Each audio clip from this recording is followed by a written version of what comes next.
thank you very much to Dr. Nur Hisham, Dr. Muhammad Shamsuddin for joining our conference this afternoon. I'm not a Yes, this conference is called the Third International Conference on Business Technology, Tourism, Education, Engineering, Health, Social Science, and Supply Chain. Okay. Since this is in the fasting month, I'm not organizing any face-to-face conference in observance of the fasting month. So we just have a virtual conference like this, and also we also accept participation by submitting the pre-recorded video presentation. A number of participants actually opted for that option. Okay, so let's move the agenda for the day, which is basically for those who have signed in, we have considered that as a registration. Yeah, before we start, actually this conference is recorded, so I will publish this recording in the YouTube, and then I will share the YouTube URL to all of you later. Okay, and then we will have our a small opening session by myself. My name is Dr. Safai. I'm the conference chairman. I'm also the owner of the organization called Academia Industry Networks, who organize and runs these conferences. Other than that, we also actually we are also doing publication, academic publication in Referee Journal, and also we also have to a certain extent publication in high index journal, Scopus, and Web of Science.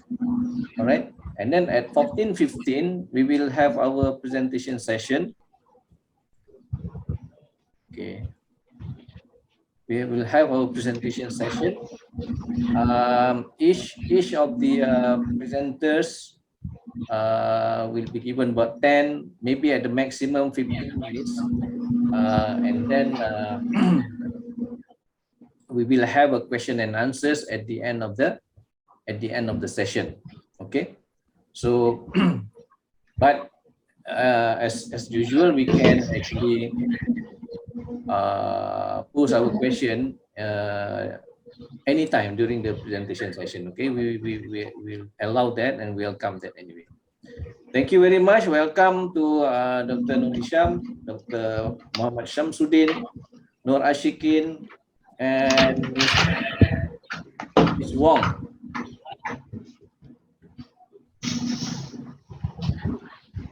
Nur Ashikin, can you hear me?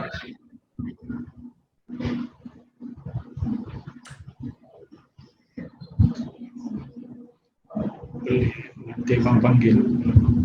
Yeah. Okay, let me see. Okay, Nur Ashikin can hear me.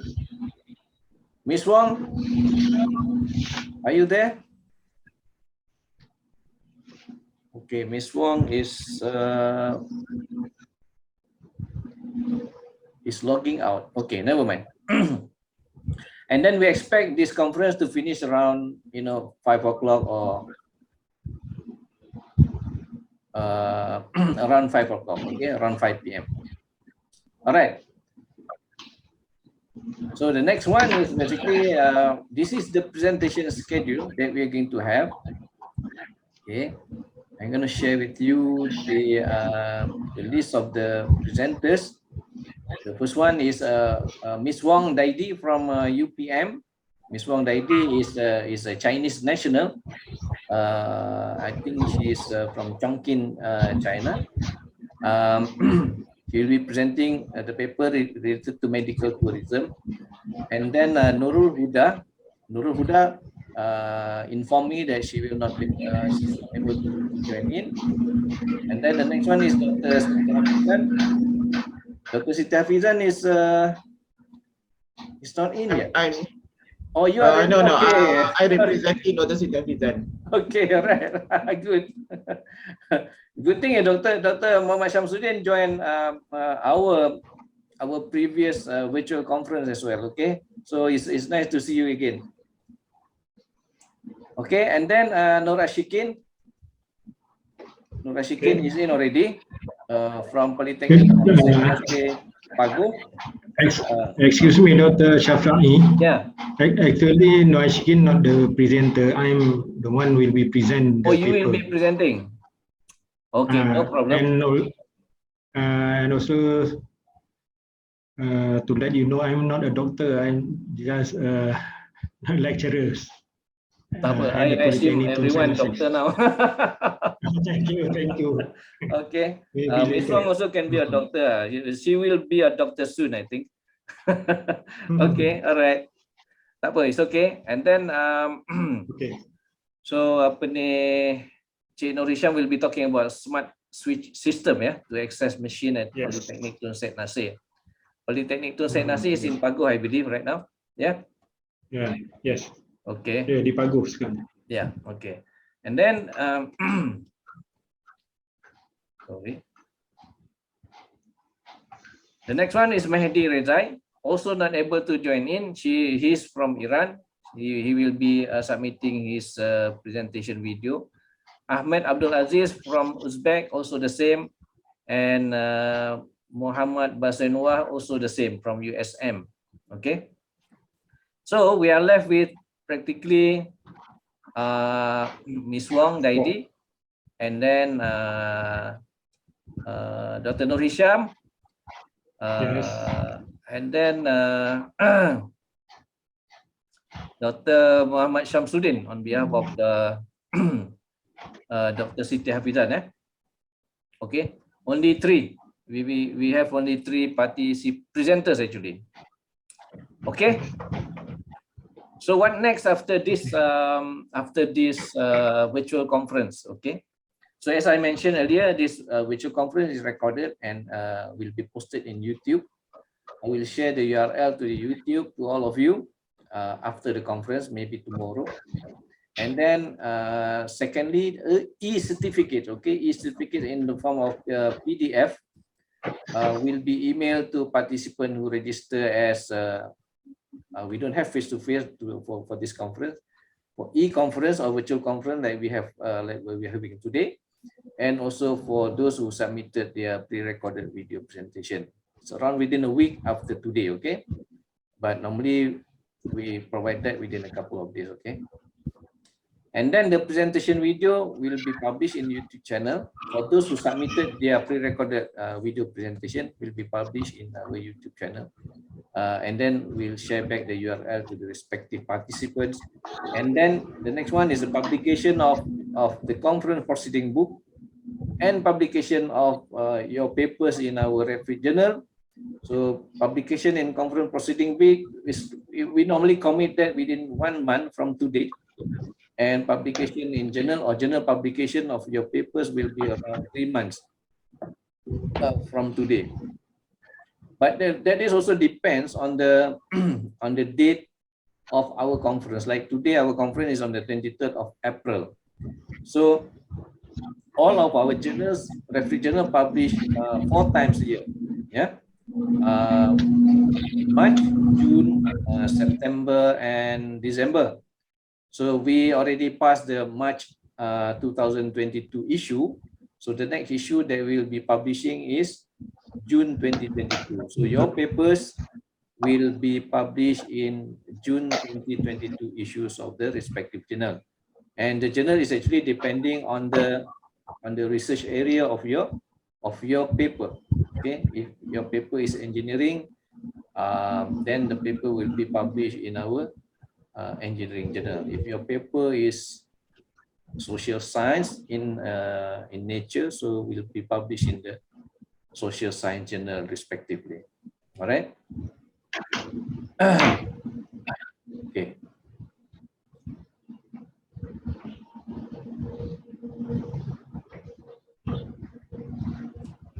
All right.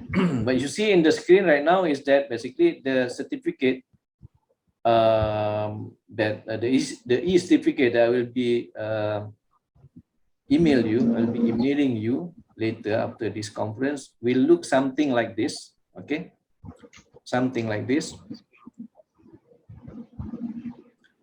The company name, and then the logo of the conference, your name, okay, as presenter, and then the title of your article. Okay? Conference name, the date, the location, and my signature. All right.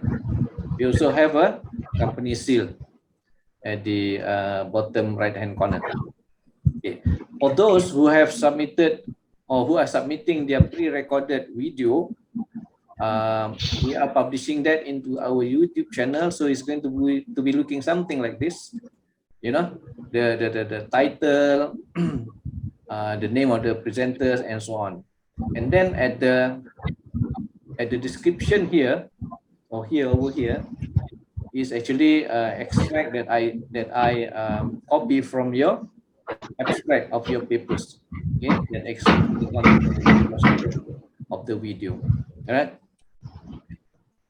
And then the next one is the publication of your paper in the conference proceeding book. Okay, in all likelihood that whatever we publish in the conference proceeding book is very much so-called verbatim, quote unquote, exact copy of your paper, okay, that you submitted to us. So of course we will edit a little bit to comply with our formatting standard, such as spacing and then font, detailing, and so on. Yeah, but with a very high level grammatical check also, right? So all except the papers will be published in the conference proceeding book. Okay, and if there are amendments required, we will request the author or the participant to make the correction and so on. Okay, and then they will have to submit back the request paper to us. So normally we will publish this within 1 month from today. Normally within 2 weeks, if I get all the papers from all participants by today, because okay, we have to share where some participants actually only submitted the abstract today. They paid already the conference, but they have not submitted the full paper. Okay, so I understand, because as we know, some of us are very tied up. Okay, many things and so on. Okay, but that is okay. If I can get, if I receive all the papers sooner, then the publication of the proceeding book will be soon as well. Okay, and this is also subject to the to our request to the National Library ataupun Perpustakaan Negara Malaysia for the ISBN number. Okay, but for us to obtain the ISBN number, we have a certain criteria to meet, like we need to have a certain number of papers already that we received, and then we need to submit to them the draft of our conference proceeding, so that they can make a decision to provide us the ISBN number. So far so good. We never have any issue with getting the ISBN number on time. Okay, so the conference proceeding book is not online. Again, the reason why we didn't put it online, because the same paper that you all submitted to us will be published also in the journal, and our journal is all online. So we have to put this offline, so-called in PDF format actually, to avoid issue with respect to duplicity or high similarity index. Okay, that's why the conference proceeding book is not online. Yeah,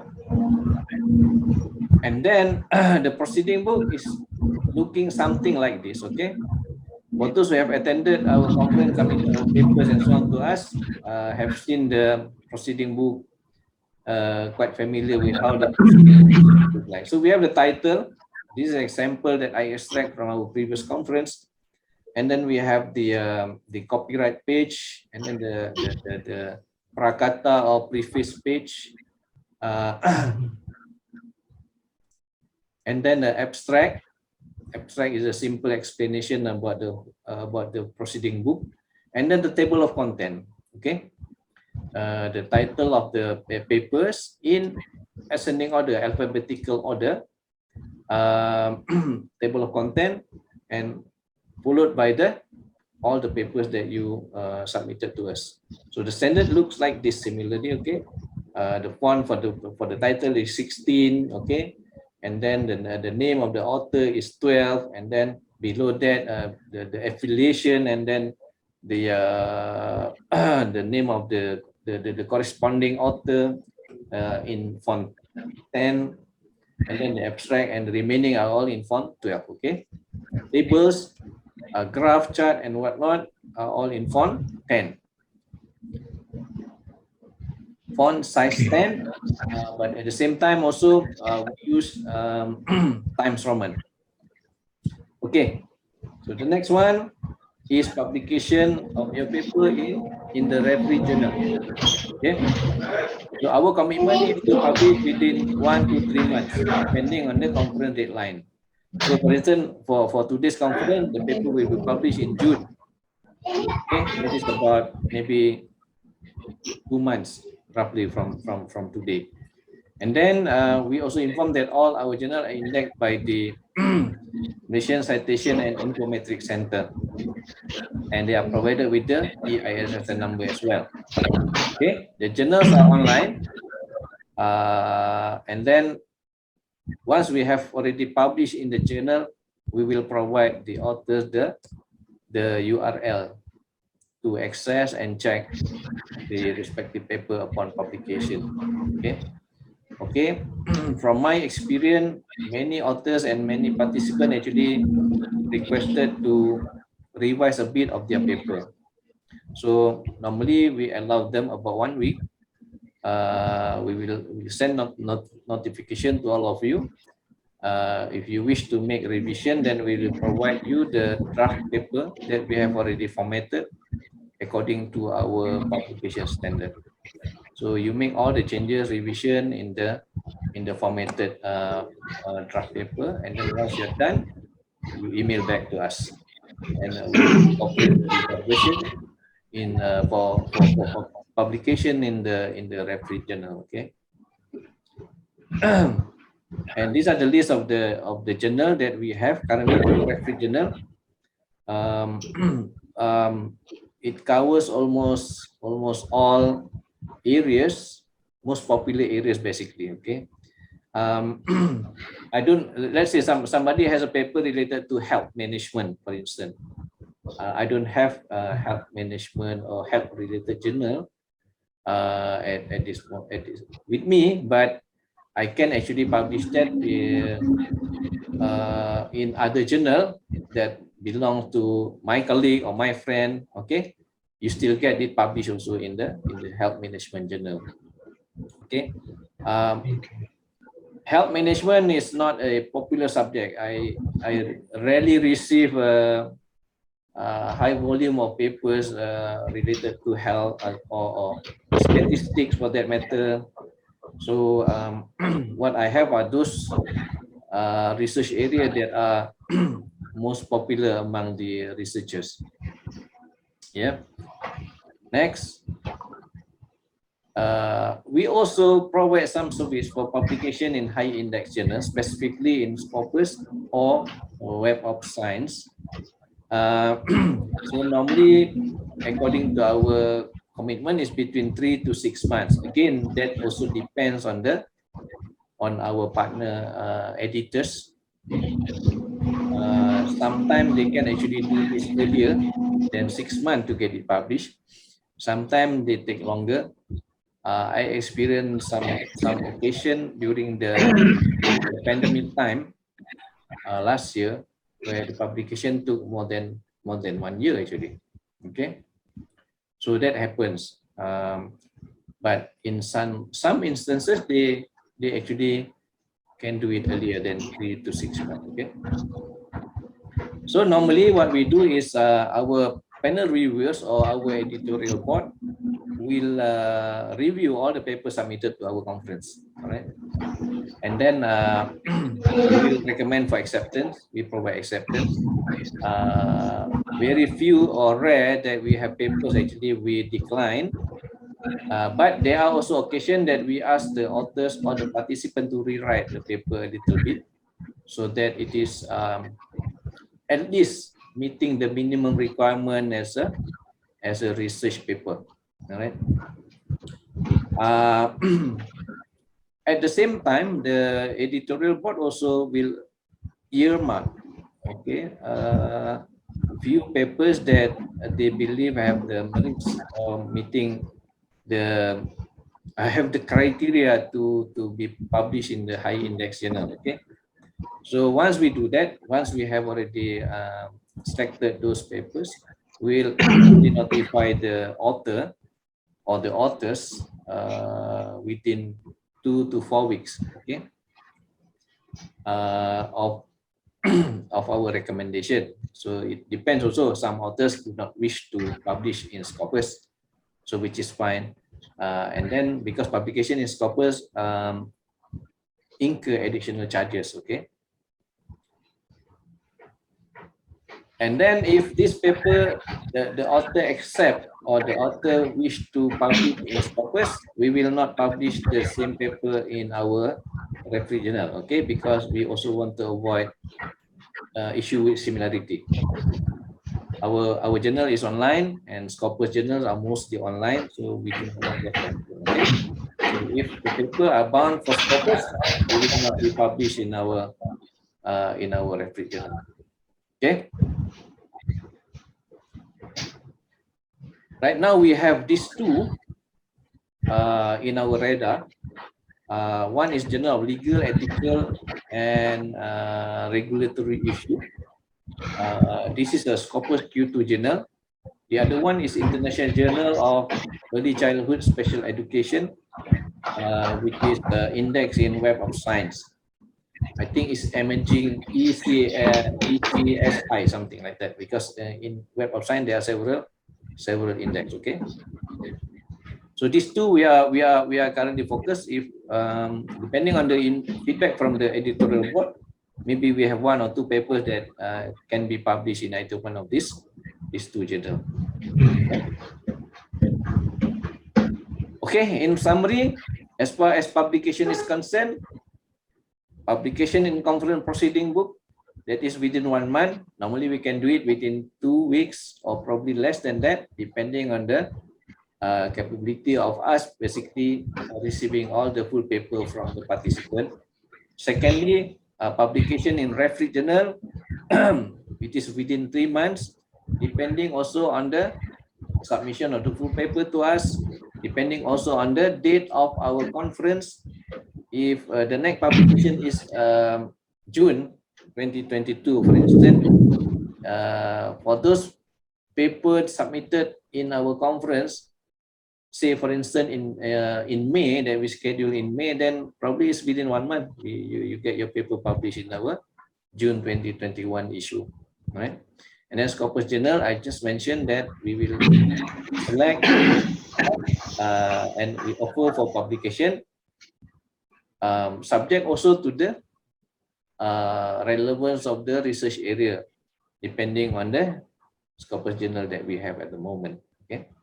And then there is a small note, all the manuscript or the article or paper that you submit to us, please submit to us in the Microsoft Word format. The reason is because we will edit your paper to follow our formatting standard. More often than not, that the papers submitted to us are quite raw, lack of standard conformance and so on, so we still have to edit. And at the same time, we also have to edit the page number as well, okay? Because we will put all your papers in sequence according to alphabetical order. So the page number will definitely need to change. And then the next one is the most important, is also the communication means. Okay? We are very much communicating through the email, and so the email is very important that you provide the email with the valid email. Okay. Okay, there are also email, especially that related to the institution.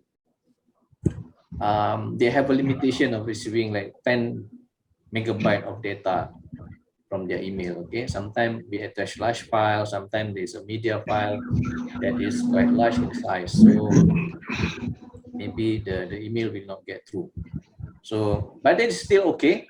If you don't receive, then you let us know, then we'll find another way how actually to transmit if needed for those large file.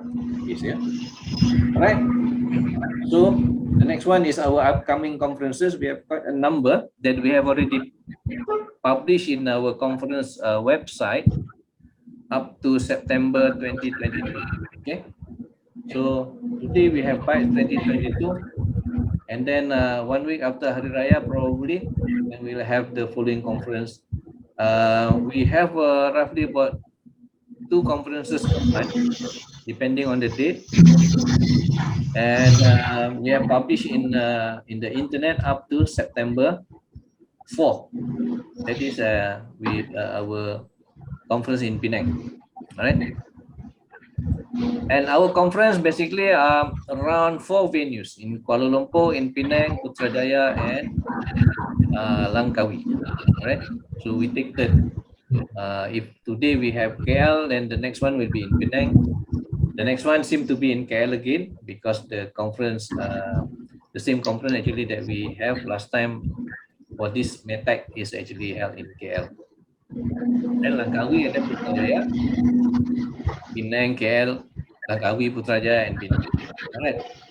So if you want, I can actually give you all the link, URL to all these conferences. If you're not able, if you don't want, then maybe you can share also with your students, your colleague, your friend, and so on. Okay. So that's about all.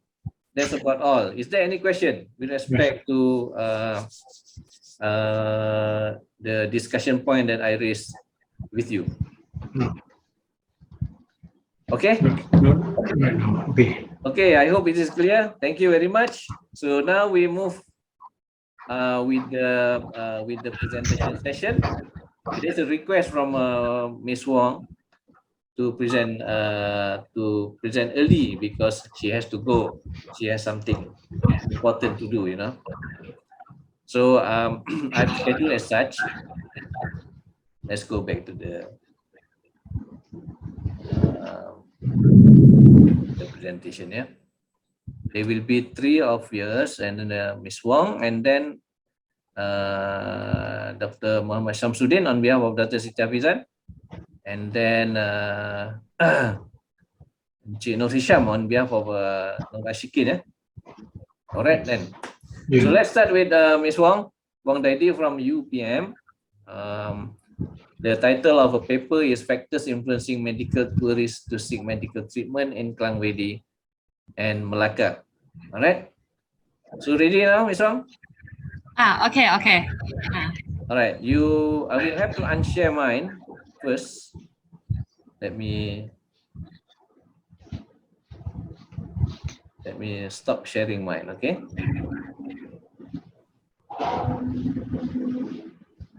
Yeah. Host disable participant screen sharing, Doctor. Okay, you can try now. Already. All right. Can already. Okay. Thank you, Doctor. Okay. So, right. Okay. Yeah, so good morning to Doctor and all the lecturers here. And good all the afternoon participants. Oh, good afternoon. Okay, good afternoon. Okay. Yeah. You're in UK now. Huh? Are you in UK now? I'm in the lab right now, actually. Okay, all right. In the Mau lab. Okay. So, my topic is examining the factor influencing medical tourists to seek medical treatment in Klang Valley and Malacca. Okay. I'm from UPM, and this is my table of content today. Okay. And what is medical tourism actually? Medical tourism can say is a multi-billion-dollar industry. It's from fishery and Stockholm, and it's normally used to develop to the country. And really many countries are taking part in this industry. For example, Thailand and Singapore. Okay, it allows patients to go on the medical trip to get high-quality healthcare services that they cannot get in their home country. For example, Europe, the medical services is very expensive. Yeah. So Malaysia is among the world's most favored medical tourism destination, in 2019, the number of healthcare travelers increased to 1.22 million and generate about 1.7 billion in revenue for the industry. So we can, for medical tourism, okay, we can see from the map over here is, we know that South Korea is very famous of the cosmetic surgery, and Swiss is famous of the luxury medical tourism, all the luxury one, and US is famous because of the advanced medical technology, and India is also very famous because of the low cost. Okay, India is also very famous. What happened? How about Malaysia? Malaysia is also very famous because Malaysia got so many kind of religions. So this is my topic, right? Today, Okay. factor. I will tell. Malaysia is actually quite good, okay, because of the religious. We got many religions and is got high quality service but low cost. Okay. Okay. And then Malaysia is famous of the heart disease and fertility treatment is quite famous. Okay, but the problem is medical tourism research receive a very little attention only, especially in Malaysia. Okay, and then previous research all focus mostly on the supply side. How is the facility? How is the doctor? But the demand side, on the other hand, is consistently overlooked. And then marketing and tourism academic has begun to pay attention to the country image or country environment. Okay, but very little and limited number of research have looked into how motivational factors affect medical tourist decision-making process. So I'm developing a theoretical model in my PhD, this one. There is a dearth of theoretical model that may be used to understand the behavior of medical tourists. And my research objective only one, to examine the factor influencing medical tourists' intention to seek for medical treatment in Klang Valley and Malacca. And this is the literature review. What is meant by medical tourism? Medical tourism refers to people who live in one country, travel to another country to receive medical, dental, and surgical care, while at the same time receiving equal to or greater care that they would have in their own country, and are traveling for medical care because of the affordability, better access to care, or a higher level of quality of care. And the primary objective of medical tourism travel is to enhance one's health by attending medical surgery procedure and also get medical checkup, like go to somewhere hospital and then play at somewhere lagoon, something like that. Medical plus tourism. This is the factor that influence medical tourists' intention to travel for medical tourism in Malaysia, especially. Malaysia got many high medical technology, got very good facility as well, and many experts. And we got around more than 20 hospitals are internationally accredited, and our healthcare quality is also very good. Okay, also low cost, and our reputation is also quite high, and is the most important one is very affordable. Okay, and I think the most important one, the factor is large uninsured population. They don't have any insurance. Okay. And for factor that influence medical tourists' intention to travel for medical tourism, we can see that Malaysia is very good because Malaysia got many religion, but many countries in the world they are atheism. They don't have any religion at all. Like South Korea, for example, like about half of the citizens, they don't have any religion. So actually for medical treatment, I think it's very close to religion. Sometimes we have to go to the prayer room or to find some mosque, temple, or church. So I think religiosity,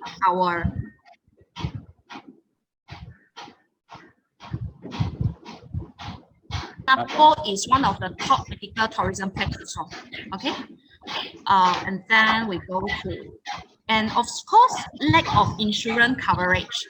Sometimes they maybe cover only 100,000.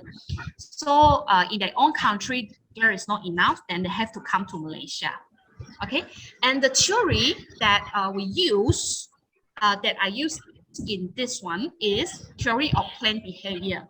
Okay, theory of planned behavior actually is originate from theory of reason action.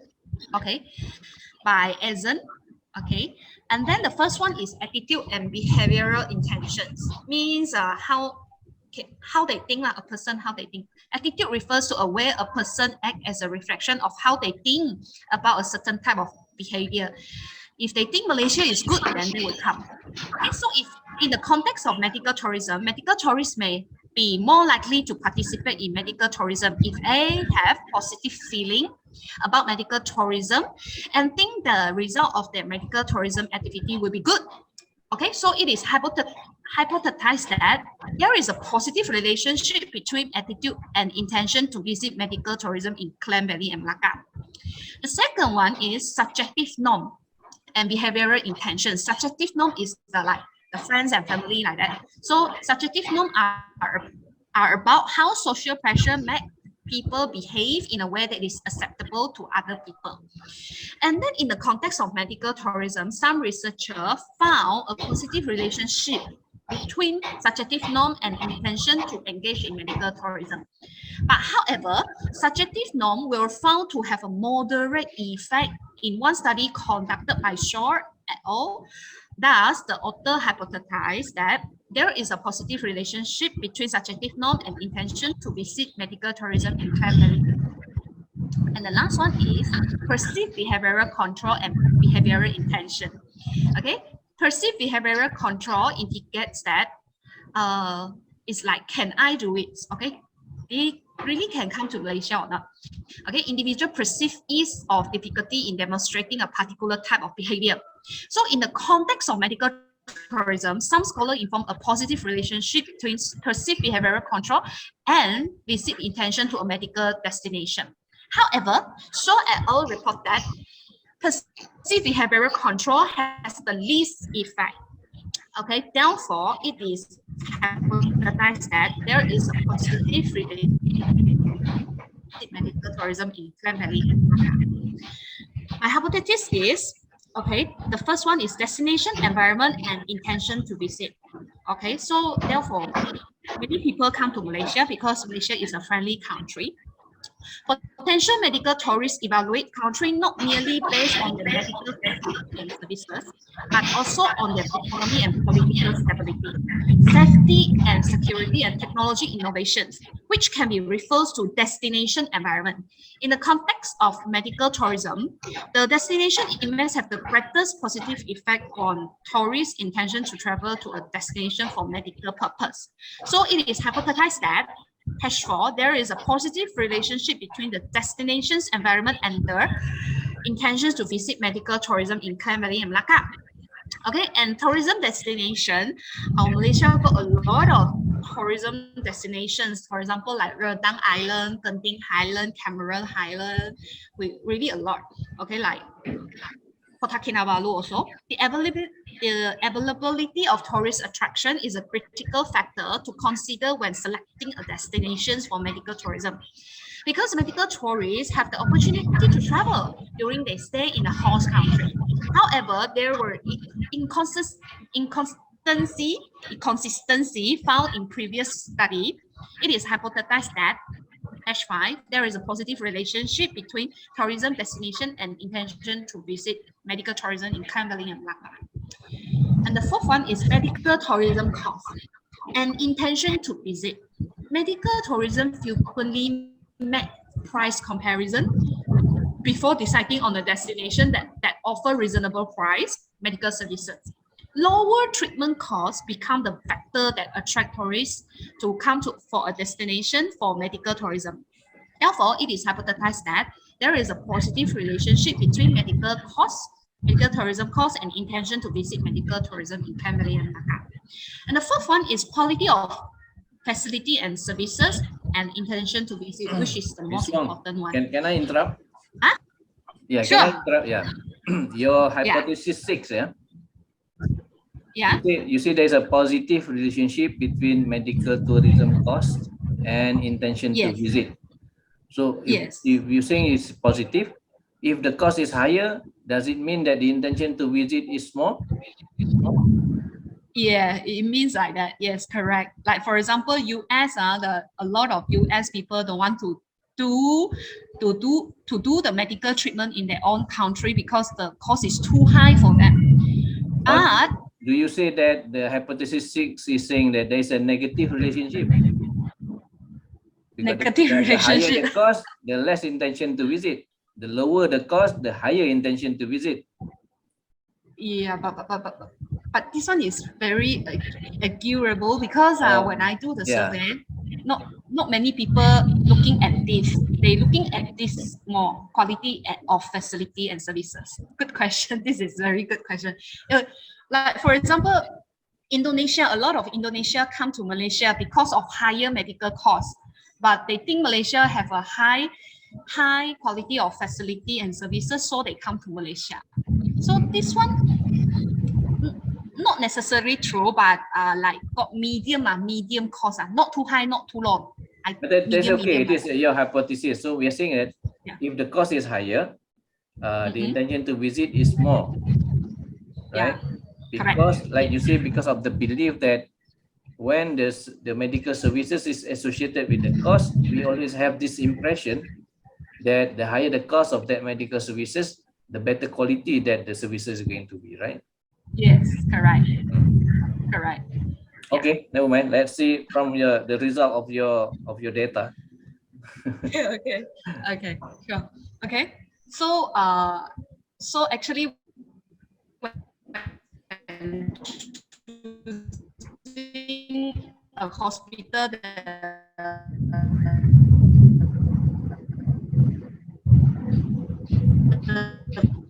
first thing they look at is the quality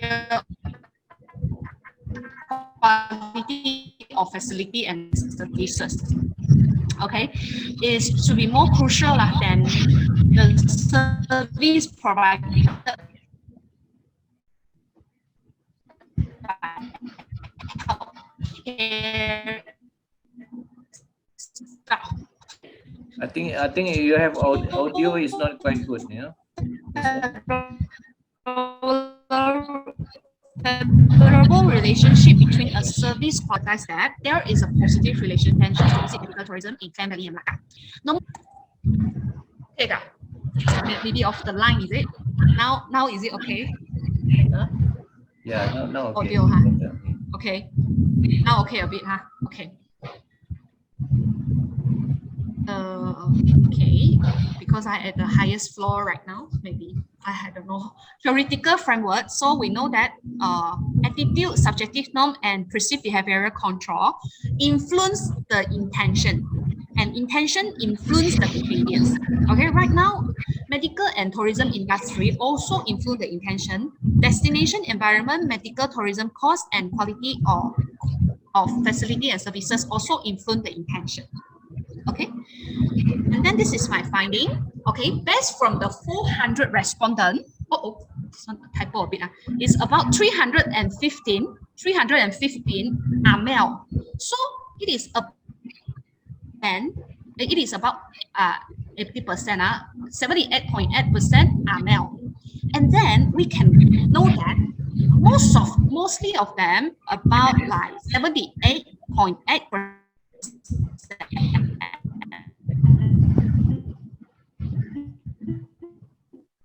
middle age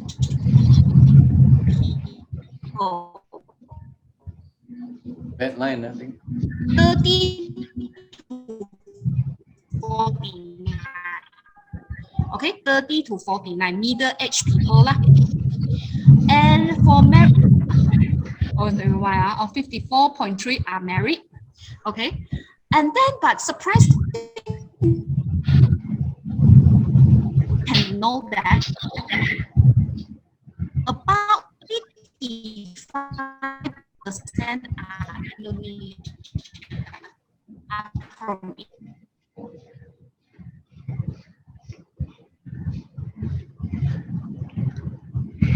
Indonesia. Only 9% from Singapore, 3% from Vietnam. And for education background, around about 84 to 85% is government support. And about 80 or 80, the income is higher than 10,000. Okay, so about 80% or 70,000. So It is the monthly income. Quite high also. Not the money income. It's the year. Oh, this one is the money income. Yeah. Money income. Yeah, correct. Maybe you should mention monthly income there. Oh, monthly income. Okay, I will add over here monthly income. Actually, those data all from Indonesia. Indonesians like to come here to receive cancer treatment. Okay, and then for health insurance coverage, claim, about 180, about 46.2%, they purchase directly from an insurance company, and then others like uninsured is 43.8%. So actually many people don't have any insurance. Okay, and then frequency of visit, most of them come to Malaysia 2 or 3 times for medical checkup, dental treatments, and medical services. And this one is my reliability. Okay, we can see that the number of compound alpha is quite high, and my dependent variable is behavioral intention, and all this one is my independent variable. Okay, and over here we can see that all the quality of the facility and services are quite high. The mean is all 4.9, 4.9, 4.9, 4.9. So the doctor training, the high quality of care, the quality in treatment and material, all very good. And also, of course, the internationally certified doctor, and they also quite satisfied with the cost of treatments, healthcare costs, cost to travel. So the mean all very high, and the standard deviation is very low. Okay, so all the data only a little bit. Okay, and then for example, this one, people who influence my behavior think that I should travel to Canada to receive my medical treatment. The mean is about 4.72.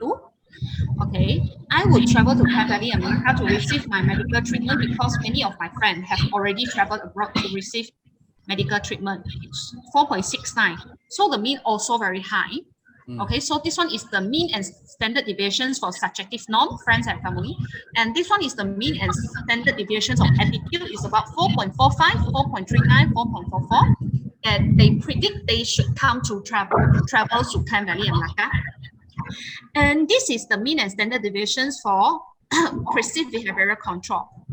Okay, so traveling to Klang Valley and Malacca to receive medical treatment would be easy and within my control, like 4.76, 4.75, 4.74 is very easy.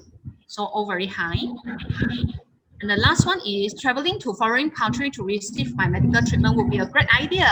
Okay, 4.8, 4.79, 4.78. So they all feel very happy to come to Malaysia. And based from my Pearson correlation analysis, okay, we know that the facility and services is the highest. Okay, so based from that result, okay, we show that 6 independent variables. For example, the tourism destination, medical tourism cost, facility and services, attitude, subjective norm, perceived behavioral control are below the level of 0.0 dependent variable, behavioral intention. And among these factors, facility and services has the highest significance and relationship. Well, country environment has no significant among others. And this is my multiple regressions result. My R square is 0.605 and my adjusted R square is 0.598. So it means 16.5% relationship. So we can see that the finding shows that R 0.77 and R square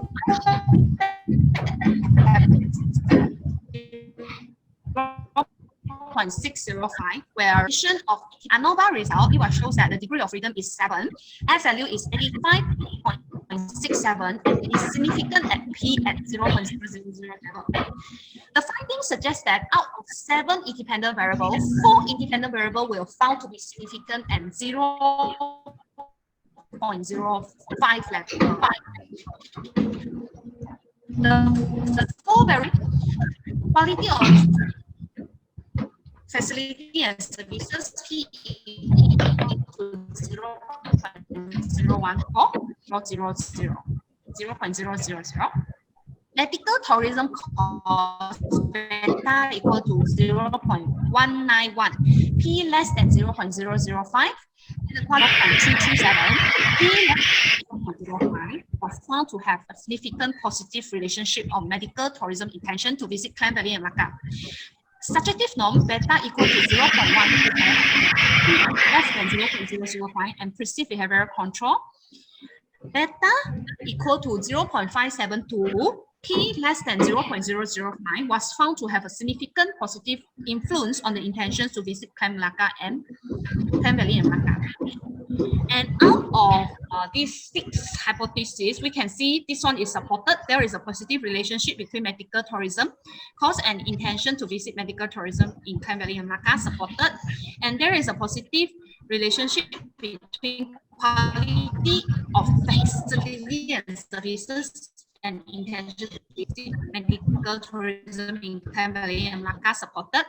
And H6 also supported. There is a positive relationship between subjective norm and intention to visit medical tourism in Klang Valley. There is a positive relationship between perceived behavioral control and intention to visit medical tourism in Klang Valley and Malacca. So for all the 7 hypotheses proposed for this study were supported by finding, the empirical finding shows that only 2 TBV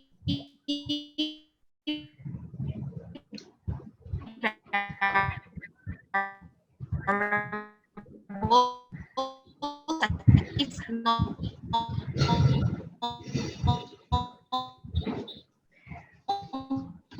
Bad line.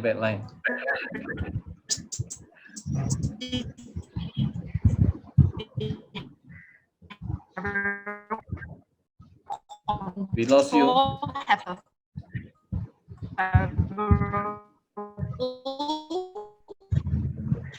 and significant impact on tourism. Hypothesis 5 that is consistent with the previous study by Bukasa, who stated that patients from Indonesia sought medical care in Malaysia based on the advice of their acquaintances, particularly those who had previously sought medical treatment in Malaysia.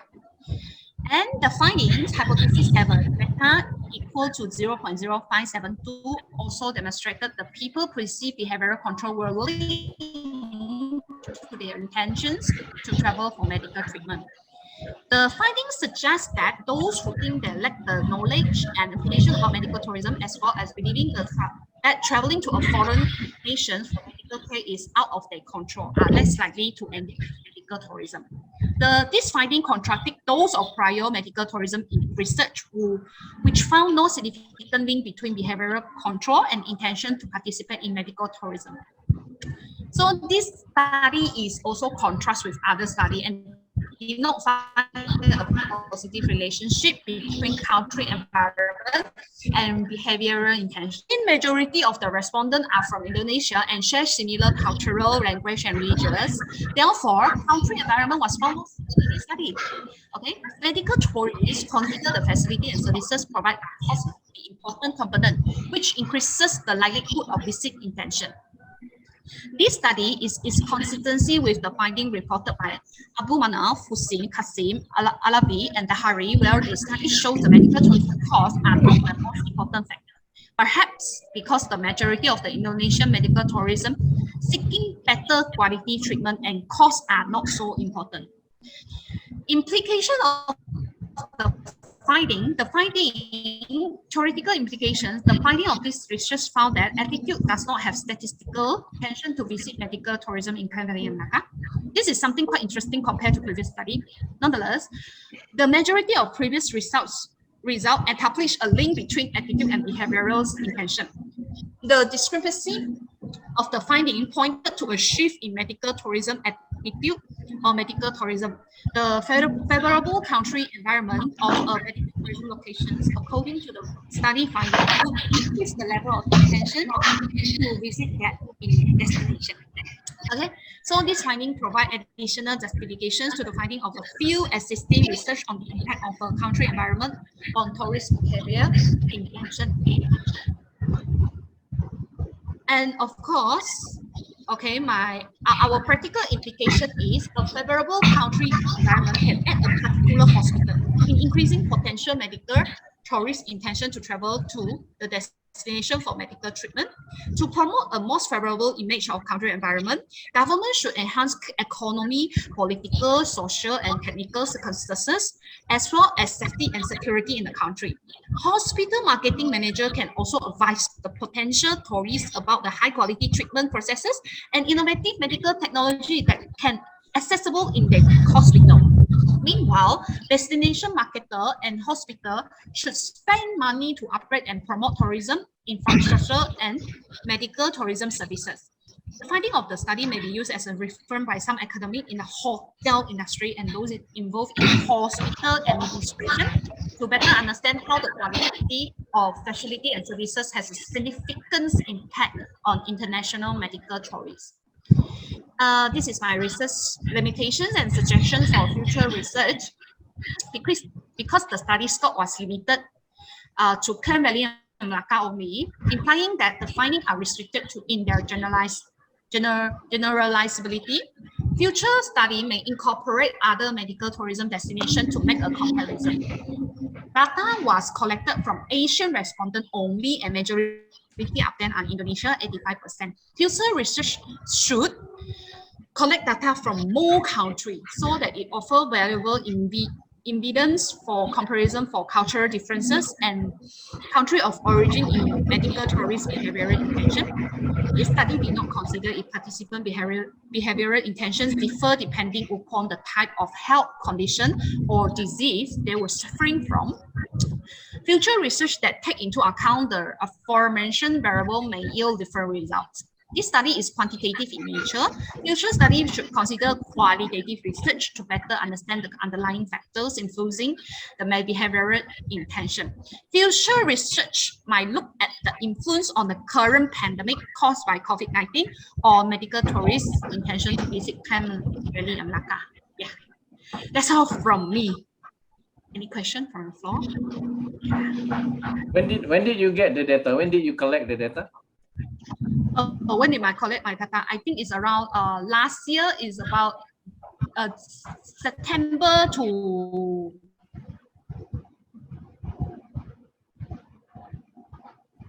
that time. And that time is very difficult to collect the data. Even the people, the in charge person, don't want to let me to go in. And then the in charge person just say, "Oh, it's okay lah. Then you just give me, and then I will ask them to fill out." But if they want to fill or if they don't want to fill, it is up to them. They have to get their consent first. It's the cancer patient from Indonesia. And some hospital they allow me to collect at the reception desk, but some no lah, like that. Okay, but you get the data. I mean, you collected the data maybe in September last year. But then Yes. From the register of patient in those hospitals, when did they actually come to the hospital? Is Why it in they 2021 or 2020 or 2019? Some of the patients are very long already over there because it's treatment for cancer. So the cancer patient normally are few months like that. So actually few months because mostly I take is cancer patients. Mostly they start there and then I not go to deal with them for the Glen Eagle, that one. I deal at the launch one. That one is just come to receive the dental medical checkup like that only. And the most serious one I think is several months lah, like that. Yeah, I'm not sure is when because I'm not directly deal with them. I go to the in charge person only. Yeah. And then mostly I deal is all the very simple. They still can walk. they still can at the launch. That's mean they are okay lah, not so serious. The disease is not so serious one. Maybe it's 2021 or 2020 they already there. I think okay. Maybe I refer to the person again, because that one also from UPM. The medical tourism head, the in charge person is also lastly graduated from UPM. From your previous literature, you mentioned that some of the findings are inconsistent. Okay, some researchers find the relationship positive. Some other researchers find the relationship negative. Okay. Yes. So in a situation like that, I think it provides you, if you like, an opportunity basically to research better. Basically, if a variable or relationship between these two variables are inconsistent from one researchers to the other researchers, then you can actually take the look at the gap basically to find a moderating variable actually. Okay. Normally that way, if the finding is inconsistent, okay, one of the research gap that you can look forward to is to look at the variable that can moderate the relationship, whether it can moderate to become more positive or more negative, okay, as far as the relationship is concerned. But that is okay. I mean, your research is your research. Maybe it's also good for the future if you want to pursue the research better from a different perspective. Okay.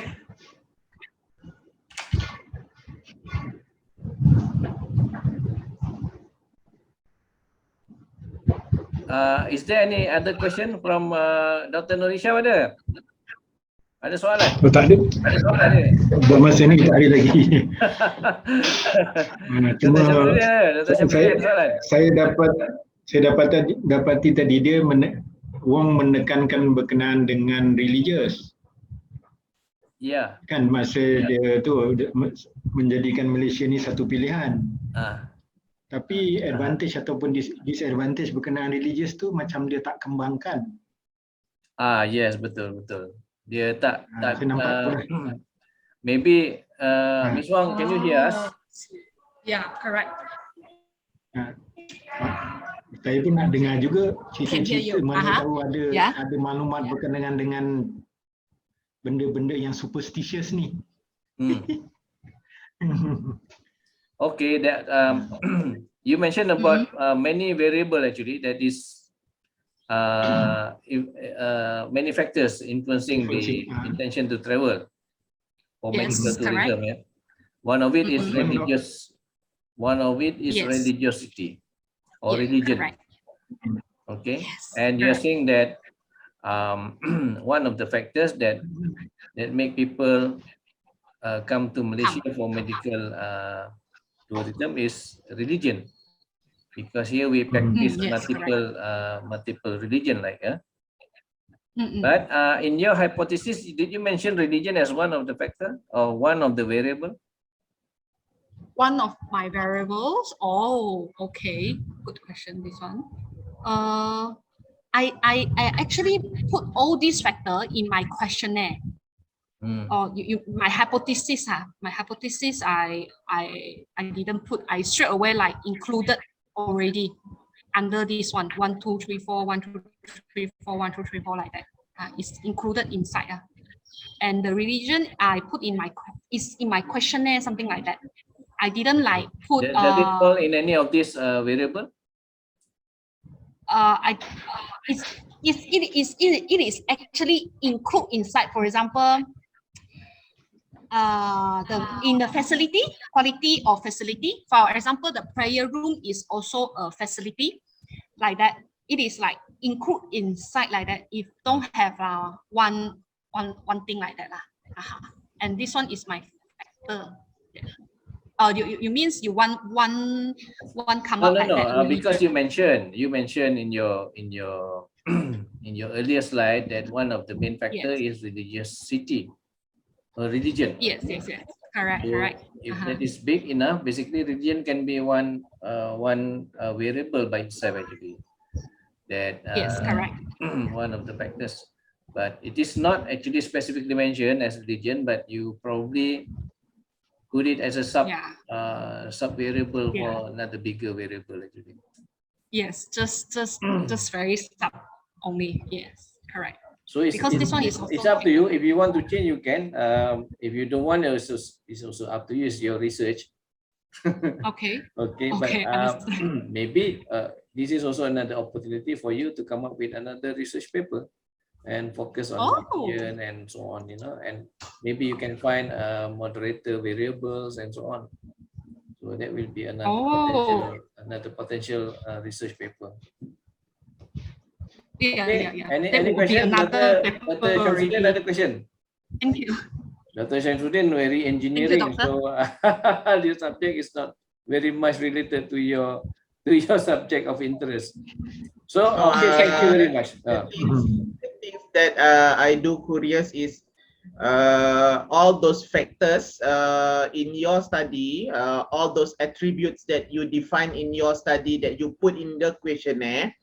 At the end, how you going to screening the main factor of your studies? So of the result. For example, you have a lot of factors in your study: religion, facility, and so on. So did you did another part in your study, okay, to only focus on the most important criteria or factors that influence them to come and seek for the medical treatment here? So you just give a general factors in your studies, and then in your questionnaires, and then you screen it out, and then you do, I think you do SPSS. Yes, correct. Your question. So from the SPSS, you just come out with all those descriptive result, right? Yes. So you didn't. Okay. So means that there is no pilot study first, and then you define which factor that is important for your study, and then you only focus on that one. Which is the main factor that is related to your study. So I think that is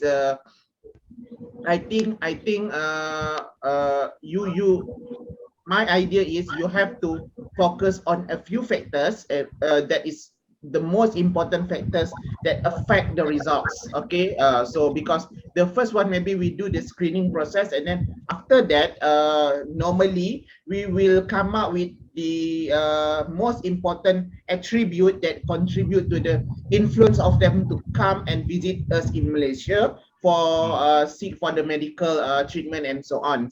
And then I do believe that you may expand your studies by focusing on the factors that is already become the main attribute for your papers or for your future study lah. That is my opinion, and my opinion and suggestion to you. Okay, that's it. Thank you very much. Wow, it's a very good suggestions. Yeah. Do the pilot study to find out which one is the most because of when we do a management studies related to this kind of things, normally we have to come up with the attribute first. What are the main attribute that will contribute to your studies, that at the end you may come up with the something like a performance index that influence your studies. Okay, so I believe that your study can come up with a maybe relationships between all those attributes. Okay, all those attributes that is related to your topic. So because like my friend first, okay, at the beginning, before we start this kind of studies, normally we will come up with the define the most important attribute first, and then after that we develop another new questionnaire that is focused on that particular attributes only. So it means that our study will be much more focused, and then the factor that we're going to analyze is much more focused. Yeah. Okay. Okay. Thank you. Thank you. Thank you. This is a good idea. Thank you. All right.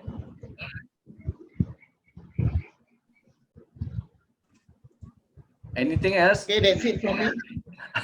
Thank you very much. Dr. Shamsuddin, thank you very much. Thank you. So, Thank you, Ms. Wang,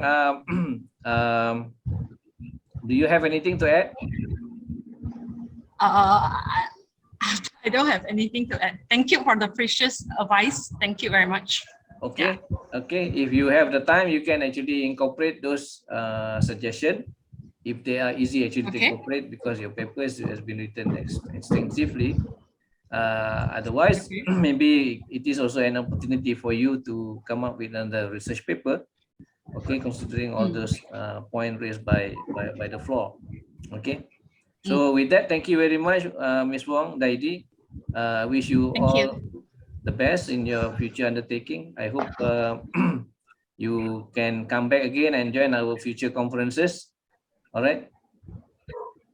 I think better in the discussion or in the virtual or in the real face-to-face conference, because we will have an opportunity for discussion, you know, throwing the ball back and forth and you know, extracting the ideas from the fellow participants. Okay. Especially in the face-to-face, there's also such a very good opportunity. Normally, the participants are mixture. Okay, they are advanced students. They are also university lecturers.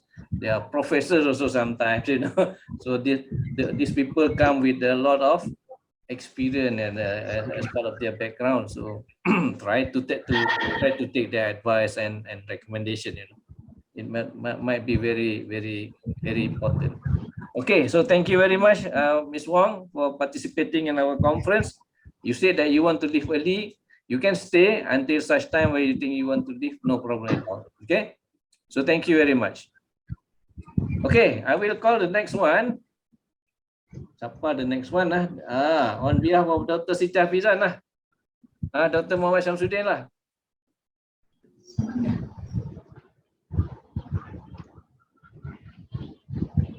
Okay. You may start now. Okay.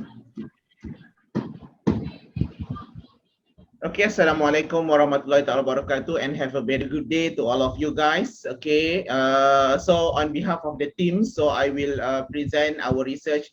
This is actually a very simple research that we handle in order for us to identify the interest of this a new batch of students for our program.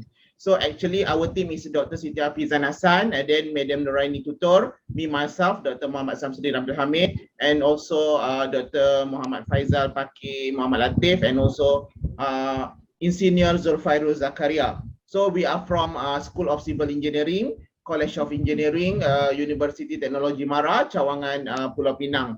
Okay, so basically our research entitled Evaluation of Interest in Civil Engineering courses among first-year students. So, this first-year student have two intakes, which is from diploma and also from matrices, and some of them is also some from polytechnic graduate. So for this study is only focused for one group of students that I will explain later on in my methodology.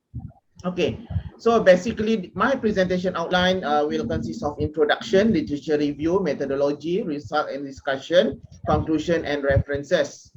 Okay, so as an introduction, UiTM is one of the biggest university in Malaysia, is mostly produce a lot of graduate year by year. Okay, and they are now going to deliver a very outstanding education and place our program at the world ranking. So Other than that, we also would like to enhance the quality of the teaching by embedding technology to produce a quality graduate so that our graduate is prepared well before they are graduating. So we ourselves in our engineering program, so nowadays we already include all those industry needs in our syllabus so that our syllabus is up to date and then being accepted by the industry so that these students who will graduating at the end of the years of 4 years, okay, will prepare themselves very well before they are graduating and secure a job outside.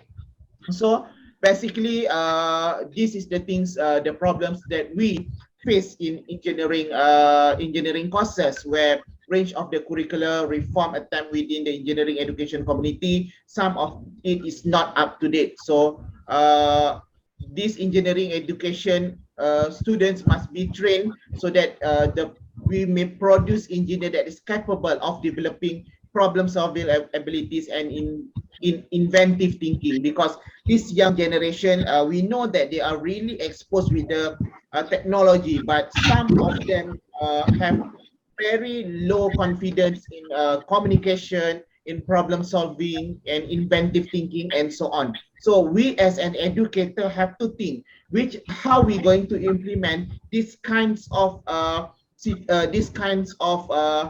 what we call initiative or approach in our syllabus so that this student can be more as a good engineer after they are graduating. So due to inconsistent definition of quality education, multiple approach for assessing quality in higher education have been adopted. For example, in engineering courses itself, all those programs, all those courses is being monitored by Board of Engineer Malaysia, which is under Engineering Accreditation Council. So if our program didn't get an approval from this EAC, Engineering Accreditation Council, so this young graduate or young engineer will not be accepted in the industry. So we have to make sure that all those courses that we offered in the university should follow their requirements so that they will get a place after they are graduating. So that's why it is important for us to measure student engagement in courses because it is crucial for the program improvement and enhancement. So we have to make sure that what is the need of this young generation so that they are interested in engineering courses, because based on what we have right now, so the numbers of engineering student, the numbers of these, for example, A-level students or SPM students who are interested in engineering courses is become low and low. They are nowadays, okay, is more interested into like hotel and tourism, and then they love to have business courses and so on, because they think that those programs or those courses is much more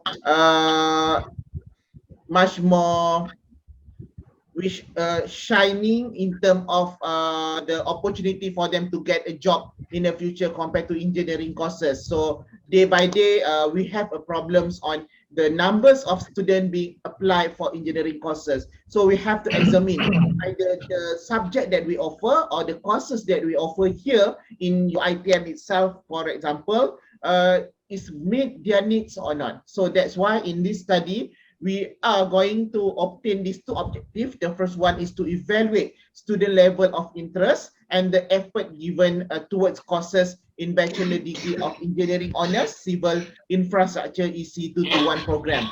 So the second one is to evaluate the level of agreement with each of the contributing factor mentioned associated with evaluation of courses by division in EC221 program. So we have to examine either all the subject that we offer in this program will attract them to join these courses or not.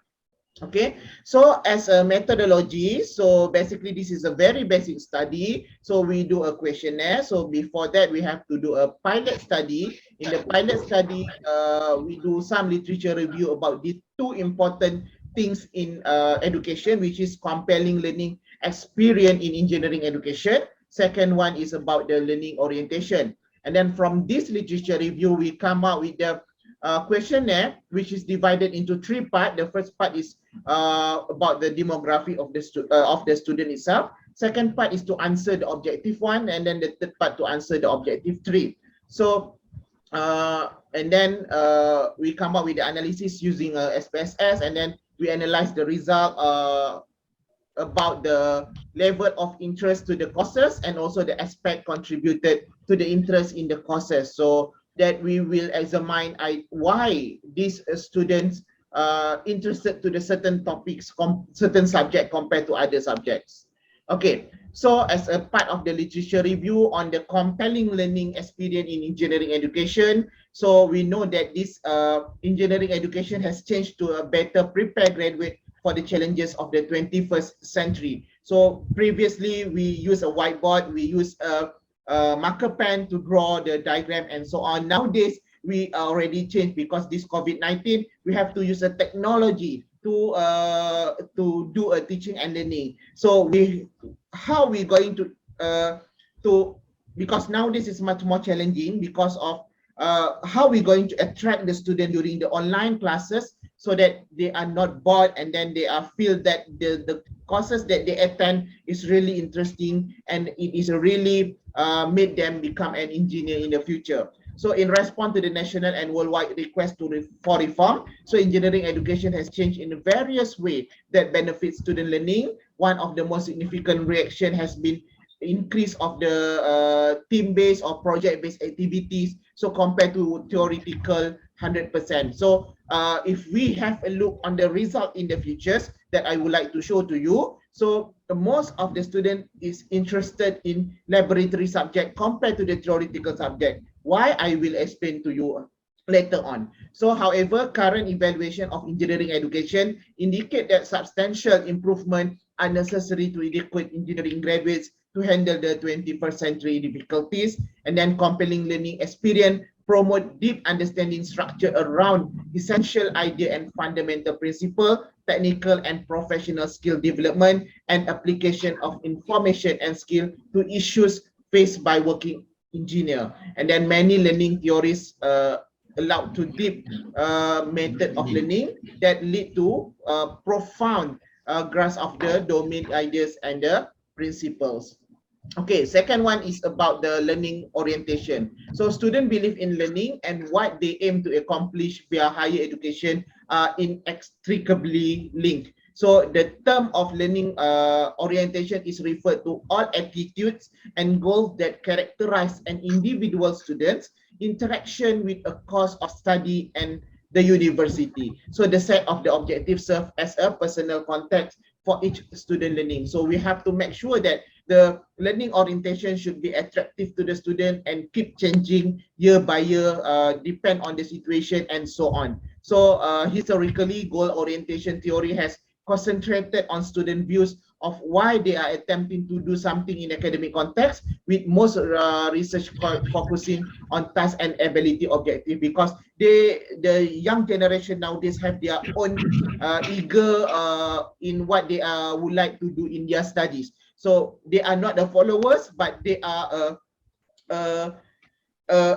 a key player that sometimes love to suggest some things that may attract them to come to the class and enjoy the subject and so on. So it is really important for us to innovate some of the learning orientation so that this subject is keep reliable and all the students interested in that particular subjects. Okay, so as a result and discussion, the demographic of this result. So actually, these studies only focus on the new semester intake. So in UITEM itself, we have a new intake of the student from matrices. Matrix is semester 1.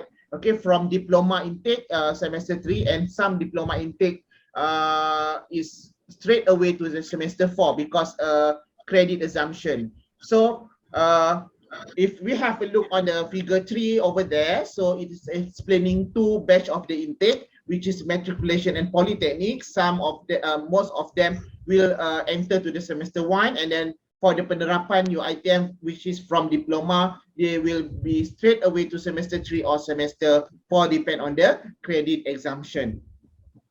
Okay, so this is the result for the first objective, which is on level of interest to the courses in EC 221, which is Bachelor of Civil Engineering, Infrastructure. That is the only courses offered in Malaysia, which is focused majoring on infrastructure study. So in our program in UITM for civil engineering, we have 4 major courses.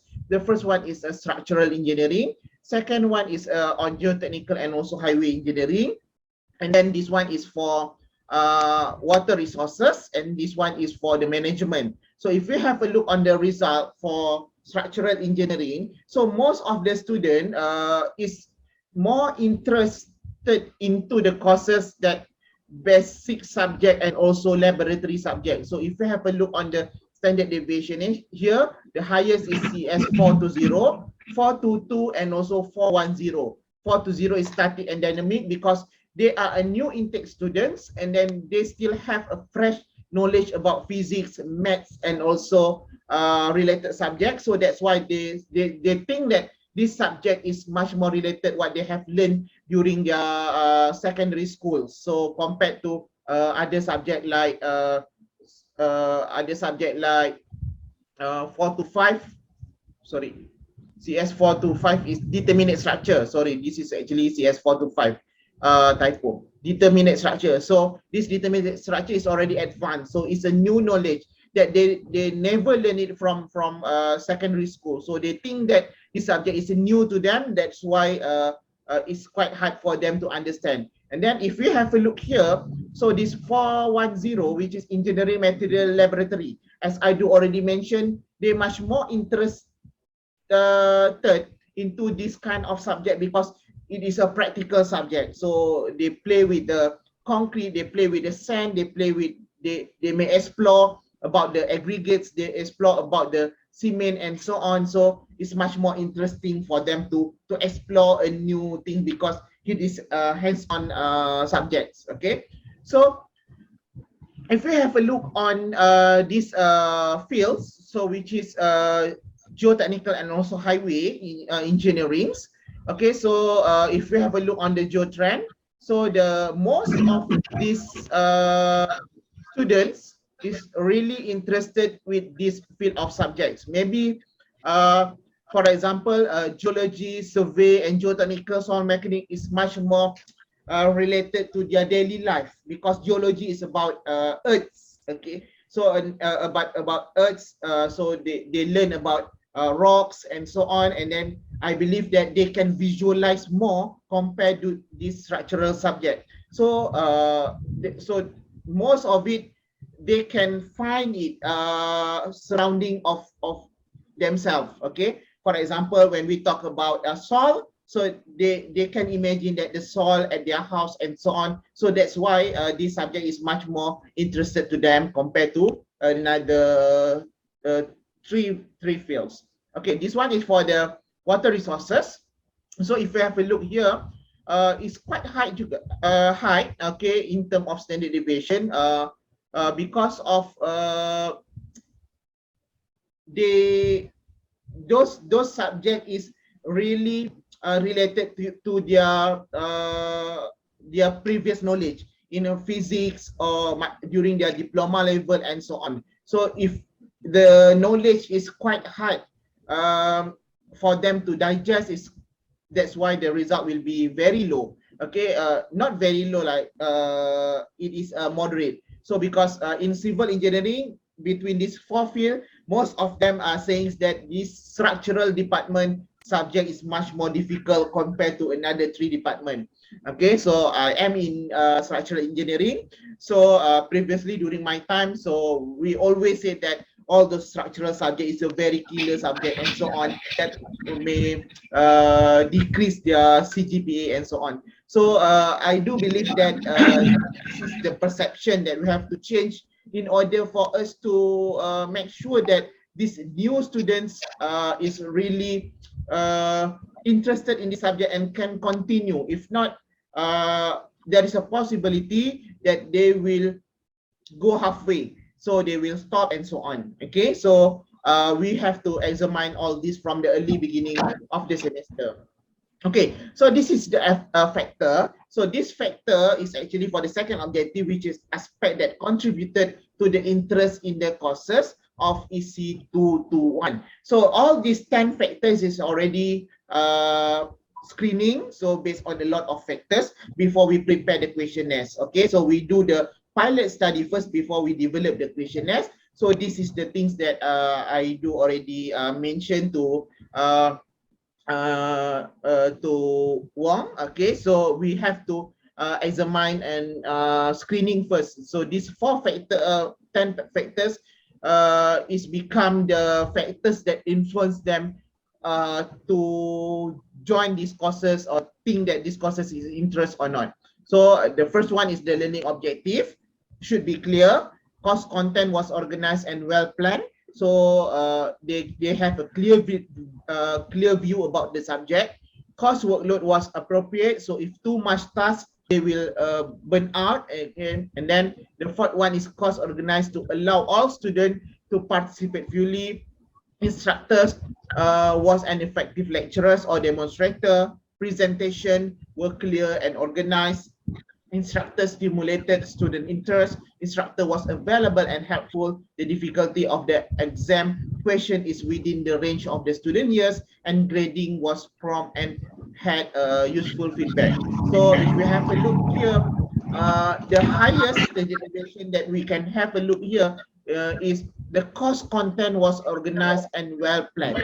So every semester we will provide a lesson plan so that student is clear about that subject. So what is the content of that subject, so that it give a good guideline for them to finish up the courses. Second one is instructors was available and helpful. So they need a very attractive lecturers, instructors, that they can communicate. When they ask a question, the instructor can answer the question very well. So so they think that this is the most important factors as that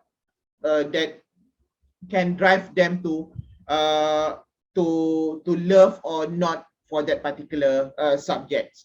So as a conclusion, so from the result acquired, evaluation towards the interest of courses in EC221 program was proven in helping to benchmark the intellectual growth of the student.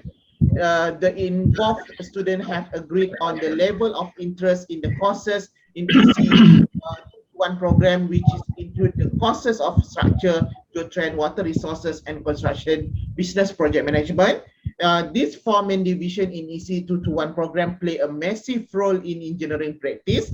Moreover, most of the students also agree that the huge contributing factors contribute to the level of interest to the courses in EC221 program is that the learning objectives were clear, and also the instructor should be clear what they are going to teach. And then it's clearly show that clear learning objective help guide students as they work through the courses and assess their learning progress, and these contributing factors assist the teaching team in improving the lack of the interest in engineering courses among students. So I would like to thanks to UiTM Cawangan Pulau Pinang for funded this research works in publication and so on. And then that's it, my presentation. Okay, thank you for listening.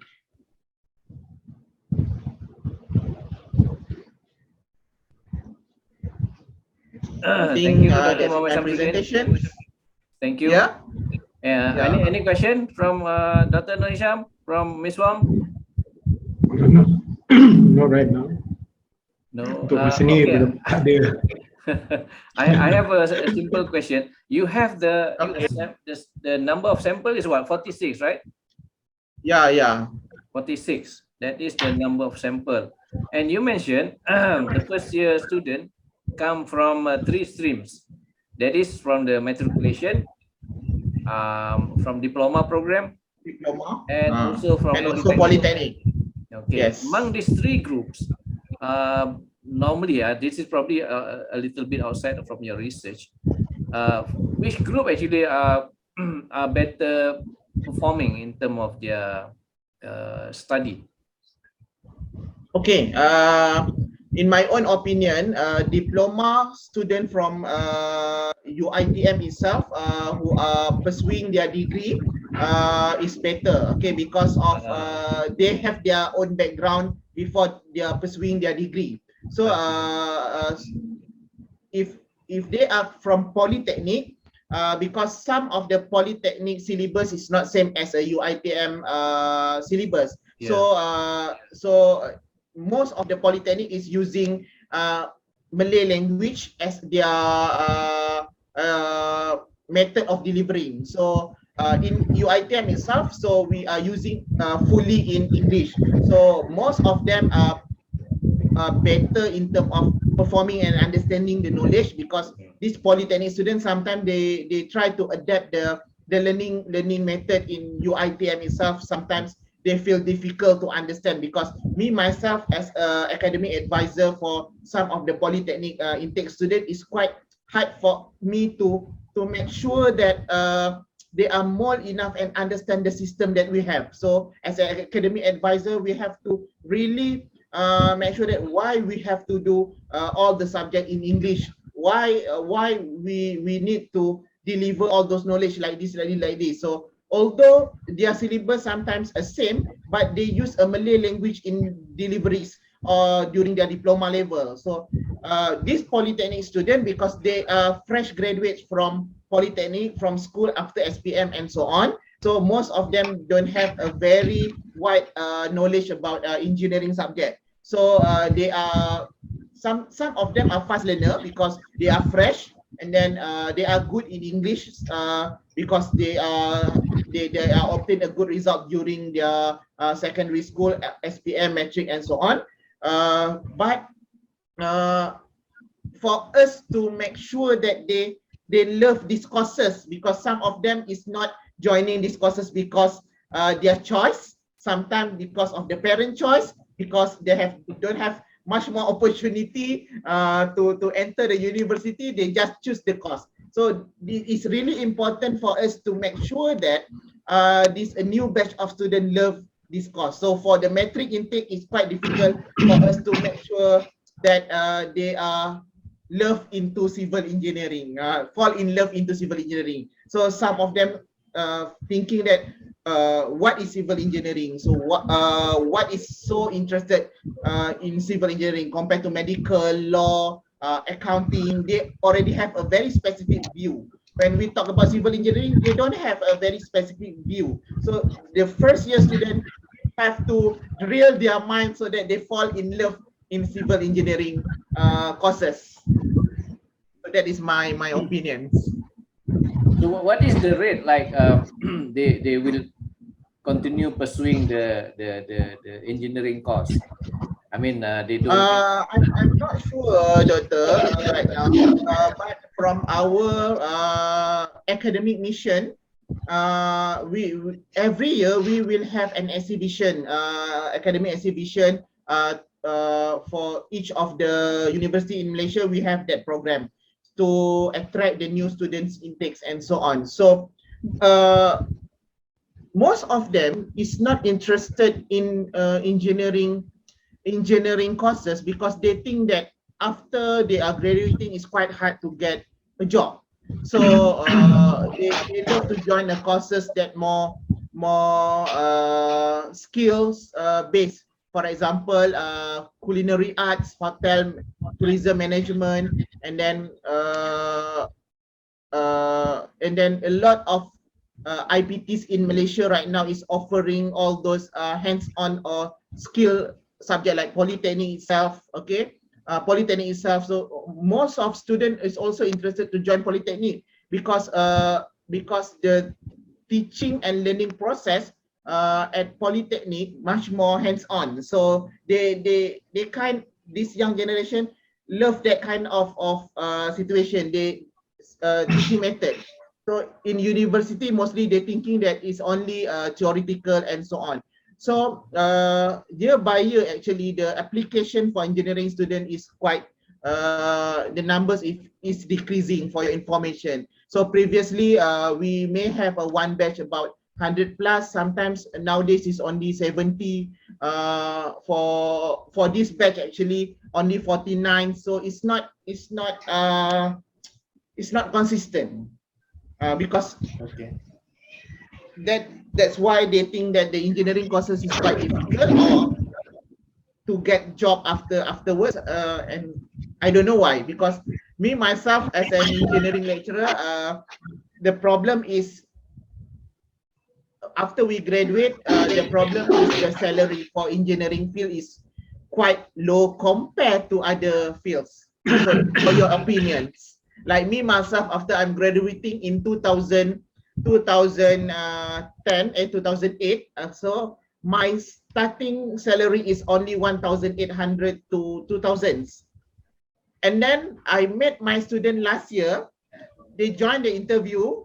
The basic salary is still same, 2,000 to 2,200 after 10 years. So that's why maybe they have these kinds of experience, knowledge from their seniors or parents and so on. So that's why the numbers of intake is lesser and lesser.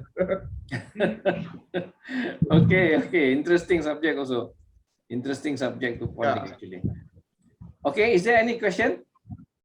Anything else? No. I got one question. Okay. Just now Dr. Shamfuddin talked about salary, like, but my sister husband is also graduate from engineering, but from Australia. His salary, I think, is not 1,008, 2,000 like that. It's about 5 figure right now. So that is the difference. Okay, when the local graduates and then international graduates, they have this what we call a different and then another factor is about the company itself. If we are working with a big company like Petronas, a well-known company, people have 4 figures, like basic 3,500 and so on. Okay, so I don't know, your sister is working in Malaysia? No. Yeah. My sister husband. Yeah. Okay, so quite good lah. She's get 5 figures. So fresh graduate normally, what I do learn, okay, for civil engineering. I don't know, your sister is in what engineering? What courses? I'm not sure. Also, my sister husband actually it start from 4 figure, but right now already 5 figure lah. So if it is a go to petroleum, something much more reputable courses, so the salary is quite big. So civil engineering, electrical engineering, mechanical engineering, normally 2,000, 2,500. So this is the perception of that particular industry player when they offer the salaries. So that's why okay, most of them young generation will go for government sector. So because the government sector will offer a very much more higher basic salary compared to private in engineering fields. So like young graduate, so who joining a government sector as an engineer, their salary about plus with the allowance and so on, they can get 3,000 plus compared to private. Okay, but that is not that easy lah. Okay, because the position is not that much. Okay, thank you very much. Interesting, very interesting. So I'm not sure whether my children will go for engineering subject or for other subjects for that matter. All right, thank you very much, Dr. Muhammad Shamsuddin. Yeah. The thing is, the job is still there. The job is still there because for example, civil engineering itself. So the construction will still go on, will proceed until end of this world. So the job is there. The job is there. Yeah. Of course. All right. Thank you very much. We are coming to the last presenter, Dr. Nur Hisham. Cik Nur Hisham, can you take over now? Yes. Dr. Safir and Dr. Hisham. Dr. Sampuddin, I go first. Bye-bye. Okay. Thank you very much.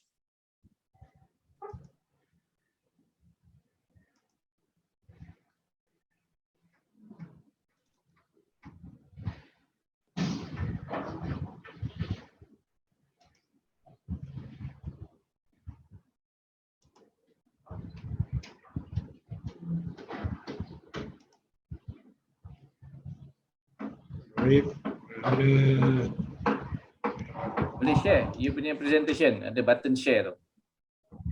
Sekejap.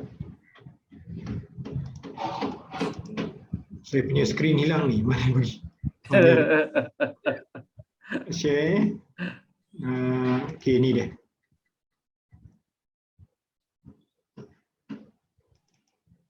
Okey, nampak? Okey. Nampak. Okey. Sekejap Okay, Assalamualaikum dan salam sejahtera. Saya akan presentkan projek saya ni dalam bahasa Malaysia. Tak apa-apa. Okay, no problem.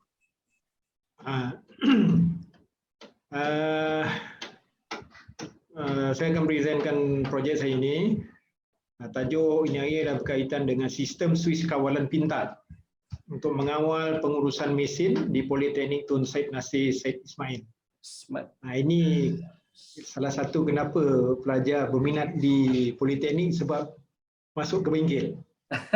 Hands on. Hands on. Jadi nak masuk ke bengkel, dia orang kena akses. Di antaranya kalau bengkel mechanical ni, dia orang kena akses mesin lah. Ya. Jadi daripada saya akan buat pengenalan dulu. Okay, selain mengajar di Politeknik ni, tugas pensyarah juga perlu melakukan tugas-tugas sampingan di Politeknik. Di antaranya menjadi penyelas kualiti dan lain-lain. Projek ini dibangunkan adalah kerana tugas yang dipikul sebagai pengajar dan penyelia bengkel mesin di PTSN. Okay, saya salah seorang daripada penyelia bengkel mesin di PTSN ini. Adalah menjadi tanggungjawab penyelia bengkel untuk memastikan bengkel dalam keadaan tersusun dan selamat digunakan oleh pelajar. Tujuan projek ini dibangunkan adalah untuk memperbaiki dan mempertingkat tahap keselamatan berkaitan penggunaan mesin tanpa pengetahuan ataupun kebenaran penyelia. Dengan pengetahuan dan kebenaran penyelia bengkel, keselamatan pengguna ataupun keselamatan pelajar dapat dipastikan. Ada kalanya pelajar ni akses ke bengkel tanpa pengetahuan. Jadi kita bangunkan ni untuk pemantauan tu lebih baiklah. Disebabkan oleh kekurangan kaki tangan dan mesin tidak dapat dipantau sepenuhnya, tak dapat dipantau sepenuh masa. Suatu kaedah telah dikaji untuk menambah baik sistem pengurusan penyeliaan di bengkel mesin. Dan teknologi dengan menggunakan sistem Swiss kawalan pintar, iaitu SCSS, telah ditemui. Ini sistemnya, sistem kawalan pintar di mana yang ada di pasaran. Kita boleh mengawal Swiss peralatan di rumah kita melalui dengan menggunakan handphone, melalui internet dan seterusnya. Jadi dengan konsep ini kita akan gunakan, aplikasikan dia pada pengawasan mesin. Kajian literature. Terdapat 2 akta yang menetapkan semua organisasi di Malaysia untuk memastikan pekerja dilindungi daripada semua risiko yang timbul daripada bahaya di tempat kerja. Yang pertama, Akta Kilang dan Jentera 1967. Yang kedua, Akta Keselamatan dan Kesihatan Pekerjaan 1994. Begitu juga dengan Politeknik yang mengamalkan pendidikan bidang teknikal melibatkan pemesinan, Penjelasan bengkel perlu lebih mementingkan keselesaan dan keselamatan pengguna mesin. Berpandukan OSHA 1994 adalah menjadi kewajipan setiap majikan dan setiap orang yang bekerja sendiri untuk memastikan setakat yang praktik akan keselamatan, kesihatan dan kebajikan di tempat kerja kepada semua pekerjanya, iaitu menyediakan maklumat, arahan, latihan dan penyeliaan yang diperlukan untuk memastikan setakat yang boleh dilaksanakan keselamatan dan kesihatan pekerjanya yang sedang bekerja. Jadi pemantauan kerja perlu dipastikan daripada majikan atau kita penyelia bengkel perlu memastikan pelajar-pelajar itu dalam keadaan selamat ketika ia menggunakan mesin. Okey, mesin memerlukan pengurusan rekod yang lebih cekap dan baik untuk mengesan dan mengenal pasti pengguna yang layak yang boleh mengendalikan mesin tanpa bahaya atau tanpa kesedaran tentang keselamatan. Jadi daripada sini maklumat pelajar yang akan menggunakan mesin tu perlu direkod dulu. Okay, sangat penting untuk mengawal capaian tanpa izin atau pengguna mesin tanpa kebenaran oleh sistem dengan suis pintar yang direka bentuk. Jadi kita akan menggunakan suis pintar untuk mengawal mesin tadi. Okay, perkhidmatan web ialah teknik terbuka dan saling kendali untuk menyampaikan perkhidmatan capaian jauh atau membenarkan aplikasi berkomunikasi antara satu sama lain. Ini kita akan menggunakan web dan juga Android. Tambahan pula, semasa musim pandemik ini, apabila sentuhan perlu dielakkan, kod QR boleh digunakan dalam pelbagai konteks pendidikan sebagai media baru yang boleh diakses. Kod bar dua dimensi atau kod respon pantas QR diperkenalkan. Ia membolehkan pengguna memasukkan sebarang alamat web dengan pantas ke dalam telefon mereka menggunakan kamera megapiksel bersepadu. Jadi gunakan Android handphone untuk akses dengan QR code ni. Reka bentuk susun atur mesin yang sesuai dengan ruang juga sangat penting untuk mengurangkan kesan kemalangan semasa pengendalian mesin.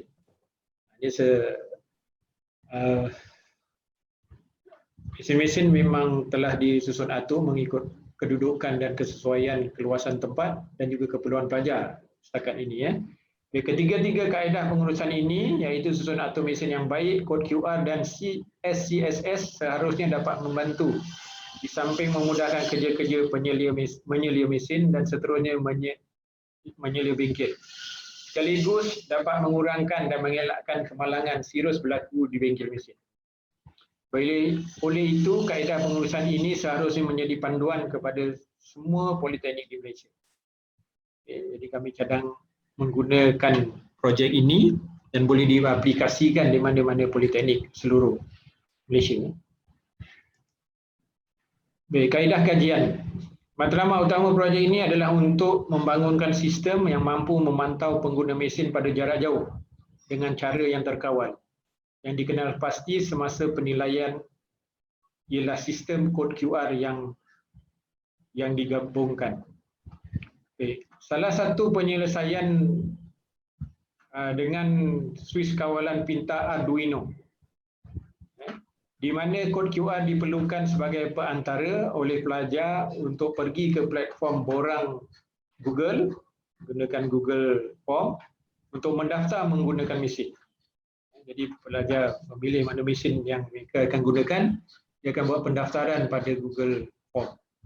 Tujuan sistem pendaftaran ini adalah untuk memberitahu penyelia bengkel bahawa seseorang ingin menggunakan mesin tersebut.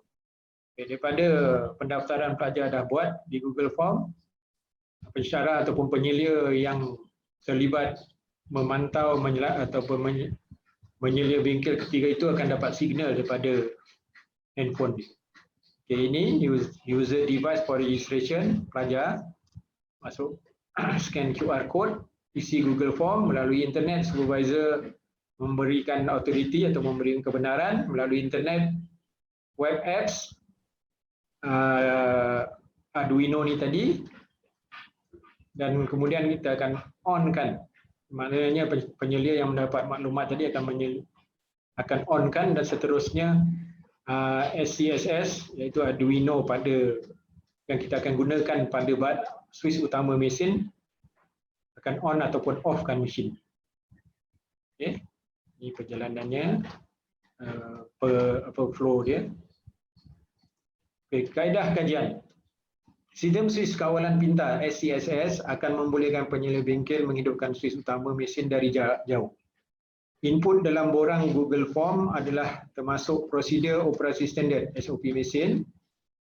Dalam Google Form tu dah ada, pelajar dah baca dan dia mengesahkan maklumat profil pengguna, nombor mesin yang akan digunakan, maknanya mesin-mesin tertentu yang akan digunakan, dan juga persetujuan atau perjanjian untuk menggunakan mesin. Ini deklarasi lah, pelajar faham akan syarat-syarat di atas tu dan langkah-langkah keselamatan. Selepas bunyi amaran pada peranti penyelia bengkel, sejurus selepas pendaftaran diisi oleh pengguna mesin. Bila pengguna mesin mengisi maklumat lengkap, penyelia akan dapat signal daripada handphone. Mesin akan dihidupkan menggunakan aplikasi Android SCSS dalam telefon pintar penyelia. Peranti ini terdiri daripada dua bahagian, iaitu aplikasi Android dan satu unit yang terdiri daripada papan Arduino. Boleh atur cara pada switch utama mesin. Dalam SCSS, aplikasi Android digunakan untuk mengawal switch dari jauh menggunakan teknologi Wi-Fi. Ujian yang dilakukan ke asas sistem membuktikan keberkesanan dan tindak balas pantas kepada isyarat. Maknanya signal maklumat daripada Google Form didapati, pensyarah bersetuju, pelajar memahami syarat-syaratnya dan signal dapat dihantarkan untuk onkan mesin. Okay, hasil kajian, suatu peranti yang berasaskan Arduino dan berjenama Sonoff telah dikenal pasti. Ini salah satu produk yang ada di pasaran sebenarnya, telah banyak digunakan. Okay, semua peranti pintar Sonoff boleh dikawal, yang mana peranti ini boleh mengurus mesin yang disambungkan dengan peranti dalam apps e-wheeling. Jadi kita kena upload dulu e-wheeling dalam handphone dan Sonoff ni menerima signal daripada Wi-Fi. Mesin yang boleh dikawal merujuk kepada mesin lari. Jadi setakat ini kami telah mengkhususkan kepada mesin lari dulu. Faedah paling mudah bagi alat kawalan jauh aplikasi Android ini ialah boleh menyemak status mesin dan menghidupkan atau mematikannya melalui satu ketik pada aplikasi Android. Okay, ini untuk on dan off dan merekod. Okay. Perbincangan. Dalam projek ini, satu switch analog dipasang pada mesin. Untuk mengendalikannya, pengguna perlu mendapatkan kebenaran daripada penyelia bengkel melalui kod QR. Rajah 3 tadi, ini. Mesin akan dikawal, rajah 3 dengan pautan terus ke borang Google. Mesin akan dikawal dari jauh melalui telefon bimbit dan komputer riba.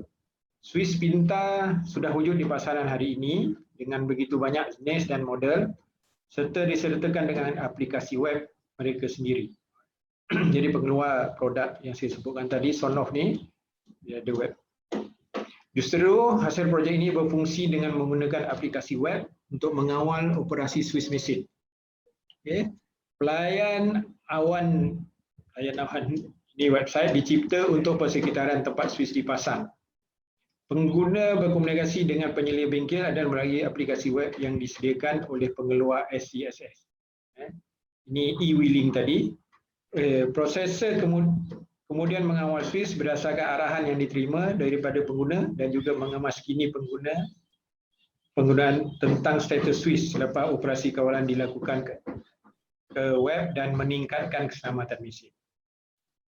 Okay, kesimpulan dan cadangan. Penyelidikan projek ini telah mewujudkan peluang baharu untuk menyokong sistem pengurusan dalam persekitaran bengkel yang lebih luas. Selain daripada mesin lari, sistem ini juga boleh digunakan pada mesin-mesin lain seperti mesin kisar, lampu kipas, pintu automatik dan sebagainya. Kod QR dan SCSS ini diharapkan akan membolehkan untuk mencapai matlamat untuk membangunkan alat yang memudahkan dan meningkatkan rekod pengurusan mesin. untuk setiap mesin yang digunakan. Walau bagaimanapun, dalam senario ini penyelia bengkel perlu bersedia menerima pemberitahuan melalui Google Form supaya tidak terlepas dari pemberitahuan pendaftaran. Lebih banyak fungsi perlu ditambah dan banyak penambahbaikan masih perlu dikaji dan menyemak beberapa aspek kebolehgunaan sistem untuk menjadikannya lebih sesuai untuk pelajar dan pengajar pada masa akan datang. Baik, satu lagi yang mungkin ditinggal, projek ini bukan bermaksud penyelia tidak perlu menyelia pelajar. Pensyarah masih perlu menyelia pelajar.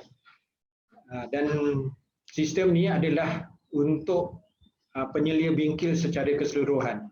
Sebab pensyarah ataupun penyelia yang menyelia pelajar ni akan bergilir-gilir.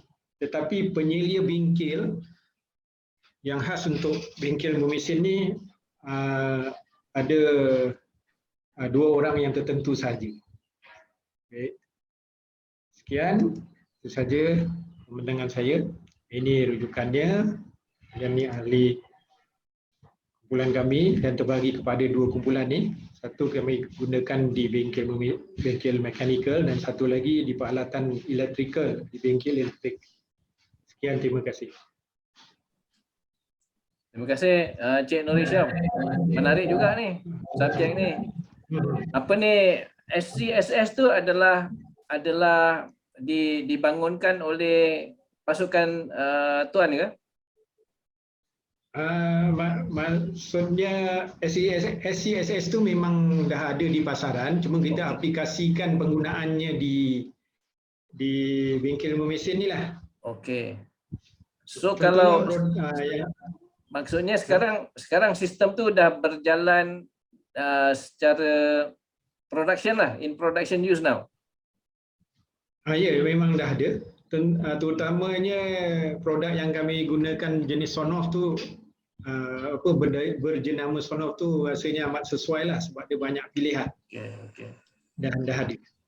Adakah sistem sama telah diimplementasi di bengkel-bengkel lain, di politeknik yang lain? Ada ke? Setakat ni belum ada. Ini kami yang pertama lah gunakan ni. Ada plan ke nak buat macam tu? Ya? Ada plan ke nak extend ke bengkel yang lain? Ada. Semua perlukan peruntukan. Jadi sekarang ni baru pilot test saja. Yalah. 1-2 mesin kita guna, belum sepenuhnya. Betul. Dan kalau ada grant ataupun sponsor yang boleh beri kita untuk cuba satu bengkel untuk 40 mesin tu, lagi baik. Itu nak menulis proposal untuk dapat grant tu kena lagi powerful sikit lah. InsyaAllah. Lepas tu hasil daripada pilot ni pun penting untuk mendapatkan grant selanjutnya ni, sangat penting. Apa ni, kalaulah kita tengok ada banyak kebaikan dia kan. Apa potentially problem lah dengan sistem ni yang you nampak? Okey. Apa yang mencabar you? Yang mencabar safety lah. Kalau ada penyelia ataupun pensyarah yang take for granted cuma on off kan mesin saja, dia tak mengawas pelajar di bengkel dan tunjuk ajar tak dibuat, cuma on off mesin saja. Tunjuk ajar maknanya tunjuk cara tak dilakukan, mungkin pelajar ni akan mengendalikan mesin mengikut apa yang dia faham saja. Jadi perlu ada kesinambungan lah antara tunjuk ajar dan pengawalan switch ni. Sama ada melalui video dan bukan hanya daripada Google Form tadi cuma instruction, arahan ataupun sebagainya, mungkin ada video ataupun simulasi bagaimana nak menggunakan mesin. Itu untuk membantu awareness dengan pemahaman lah cara pengendalian mesin dan sebagainya, pengendalian switch dan sebagainya kan. Tapi contohnya kalau nak menjadikan sistem ni supaya dia quote unquote ni foolproof lah so called kan, maknanya siapa nak pakai mesin kena melalui proses ni, kena menggunakan sistem ini kan. Apakah cara yang kita boleh buat nanti? Cara sebab Maknanya pelajar tu kena akses, kena melalui penyelia dulu, Betul betul. buat pendaftaran dulu, baru dia boleh akses mesin tu. Kalau tidak memang dia tak akan dapat on mesin tu. Yelah. Cuma tadi your concern is takut dia main dia switch on sendiri-sendiri macam tu je. Kan? Bukan, maksudnya kita dah on, tetapi pensyarah yang patut memantau dia orang bekerja ni take for granted. Maknanya ambil sambil lewa, tak memantau cara dia orang bekerja. Cuma on off mesin saja. Lepas tu dia tinggal. Lepas tu dia tinggal. Itu yang menjadi kita khawatir tu. Okey. Apa pembaikan yang boleh ditambah lagi untuk mengawal dia sistem ni untuk menjadikan satu sistem yang lebih baik dan lebih mudah lah, contohnya lebih user friendly ke? Lebih mungkin ada apa ni sistem ni version 2, version 2.1 ke kan? Mungkin ada mungkin akan datang, mungkin ada. Selepas maknanya dia pelajar ini mengisi maklumat di QR di Google Form tu bukan hanya itu. Mungkin ada simulasi-simulasi yang patut dia orang lalui dulu. Video ke ataupun macam mana. Jadi step-step tu dia orang dah faham, baru boleh mendapat kebenaran lah, maknanya authorize untuk guna mesin tu. Ada step yang betul yang tertentu. Itu mungkin satu cara untuk quote unquote macam paksa dia orang jugalah supaya dia orang tengok video, tengok simulasi dulu supaya dia familiar macam mana cara nak pakai kan. Jangan terus pakai je kan, kita pun tak tahu nanti. So jadikan satu dalam proses tu, dalam SOP tu, jadikan satu perkara wajib. Kalau dia tak buat ni, dia tak boleh masuk. Contohnya tak boleh akses. Kan? Itu satu yang baik lah. Itu salah satu dari pembaikan yang boleh kita buat lah kan. Jadi bila dah mungkin pencapaian 80% ke 75% daripada apa objektif kita, mungkin kalau sistem ni bagus, mungkin boleh dapat grant lagi ataupun dapat financial support daripada mana-mana kan untuk extend ataupun dikembangkan ke tempat lain, di bengkel-bengkel lain dan sebagainya, lebih mesin lagi. Sekarang 2, mungkin lepas ni 20 ke kan, 30 ke kan. Dan kalau boleh akan datang satu cadangan saya, kalau satu masa nanti mesin ni akan mengalami jangka hayat habis tempoh guna kan. Jadi bila penggantian baru tu mungkin dah di-built-in kan dengan mesin-mesin yang baru. Jadi tak perlu ada pengubahsuaian. Itu adalah salah satu daripada future punya improvement lah. Future punya betul. Patutnya dia built-in, embedded sekali dalam mesin baru. Betul. Untuk memudahkan kita apa kan. Betul juga. Memang ada. Memang boleh buat lah tu. Sebab rekod-rekod pelajar ni, penggunaan mesin, pelajar menggunakan mesin ni, rekod-rekod dia ni penting untuk penyelenggaraan, untuk peruntukan bahan-bahan, rekod-rekod untuk masa yang akan datang. Kalau dari segi kos macam mana Cik Nur Hisham? Kos dia tinggi tak? Affordable tak? Saya rasa affordable. Sebab apa? Satu Swiss tu harga dalam RM20 lebih aja. Cuma proses pemasangan dan wifi di seluruh kampus ni memang dah tersedia wifi. Dan cuma dengan membeli satu pieces Swiss tu saja, sonoff tu, kita pembeli tu dah boleh upload apps dia, e-wheeling tadi tu. Okey, cuma syarat dia perlukan wifi, dia perlukan network lah, internet. Perlukan internet. Dia perlukan internet. Okey. Dr. Syamsuddin ada nak apa ke, nak add ke? Saya rasa ni adalah satu innovation yang baiklah untuk pengurusan di makmal. Sebab saya percaya juga macam di politeknik pun akan ada akreditasi dan sebagainya. So bila ada sistem yang macam ni, dia akan memberikan extra value kepada pengurusan di makmal tu lah. Saya rasa mungkin yang boleh ditambah baik mungkin daripada Google Form, mungkin kita boleh web based system ke, yang kalau ada kepakaran di politeknik Tun Said Nasir. So mungkin daripada student kena isi Google Form. Google Form baik kita guna web based system kan. So untuk student access untuk guna ni kan. Cuma kerisauan macam betul lah macam Cik Isyam kata tadi, bila di makmal ni kadang-kadang ada limitation on kalau macam saya sendiri di UiTM di lab kejuruteraan awam pun kadang-kadang ada certain machine ni kita tak allow student untuk handle because it is very risky. Itu yang kita paling risau lah. So macam mana dengan ada sistem ni kita boleh kontrol keselamatan apabila student tu nak gunakan mesin tu. Tu pun mungkin saya rasa faktor lain yang mungkin boleh ditambah baik supaya macam contohnya kalau ada apa-apa berlaku kepada mesin tu, mungkin sistem ni dapat detect.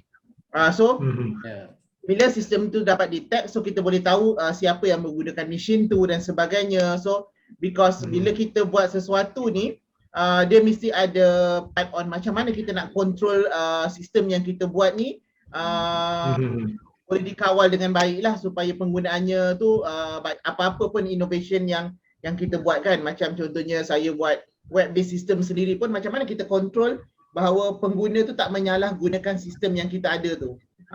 Termasuklah kadang-kadang walaupun sistem ni digunakan oleh pensyarah sendiri, pensyarah yang kontrol, kadang-kadang pensyarah sendiri ni pun kadang-kadang so pun kita faham kan, dia kontrol daripada jauh, dia tak ada dekat makmal, student guna alat so kita tak tahu. So how benda ni macam kita boleh make sure bila sistem ni ada, dia lebih keselamatan tu lah yang paling sebab dia berkaitan dengan mesin kan. So mungkin Cik Isyam boleh improve on macam mana kita boleh gunakan dengan sistem yang dah develop ni, macam mana kita nak kontrol keselamatan tu pula. Yang itu saya rasa menarik juga tu. Mungkin satu hari nanti saya balik kampung, saya boleh melawat lah PTSN. Rumah saya dekat je tu.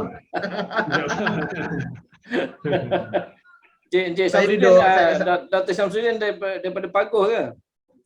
Tak, saya duduk Sagil, Tangkak. Okey. Tak jauh tu, dekat lah tu. So mungkin satu hari boleh jumpa Cik Isyam ke nak tengok sistem tu kan. So mungkin kita boleh bawa benda tu di UiTM Pulau Pinang ke, tak tahulah kan. Kalau benda tu bagus, so mungkin boleh digunakan juga di sebab bila program ijazah ni tak tahu poli PTSN ada degree tak? Tak ada. Setakat ni masih diploma lagi. So kalau ada degree ni kita ada akreditasi daripada Board of Engineer ni, daripada EAC ni, dia nak tengok benda-benda yang advance macam ni, macam mana kita control the system. So kalau boleh applykan benda ni memang sangat bagus lah. So dia satu kelebihan lah kepada ni kan, so kepada sesuatu jabatan tu lah, which is a good thing untuk commercializekan lah. Betul. InsyaAllah. Okey. Itu sajalah daripada saya. Terima kasih banyak. Terima kasih banyak-banyak. Ada lagi nak tambah Cik Nur Isyam? Saya harap projek ni dapat berjaya lah dan boleh digunakan. Yang penting ada funding lah, yang penting ada duit lah, ada funding. Yang penting ada duit lah. Sebab saya dah menyelia bengkel ni lama. Bila kita buat kaedah konvensional kan, guna borang manual isi, kadang-kadang miss, dia orang tak isi. Ya, betul. Dan kita nak record berapa banyak file. Satu semester kalau pelajar sampai 100 orang masuk, satu semester je dah penuh almari nak isi. Jadi kalau internet ni ringan lah sikit daripada benda macam itu.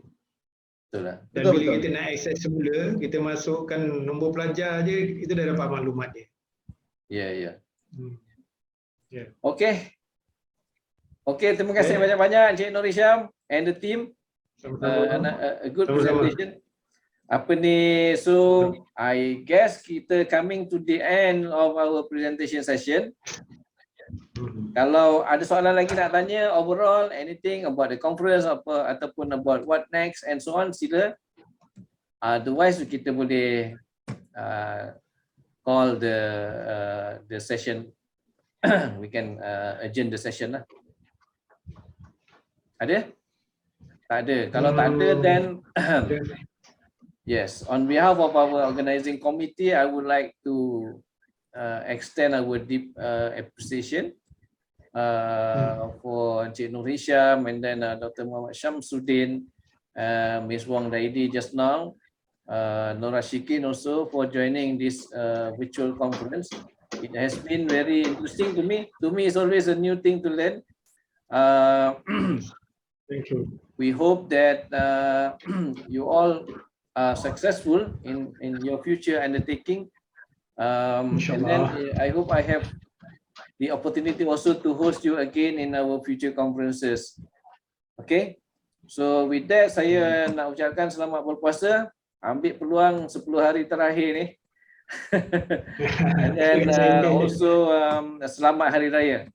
Thank you very much for joining the conference. I will publish this video this recording dalam YouTube and I will provide the URL to you. Thank you very much. Okay, thank you. Welcome. Okay, thank you, Dr. Thank you. Assalamualaikum. Very much. Waalaikumsalam.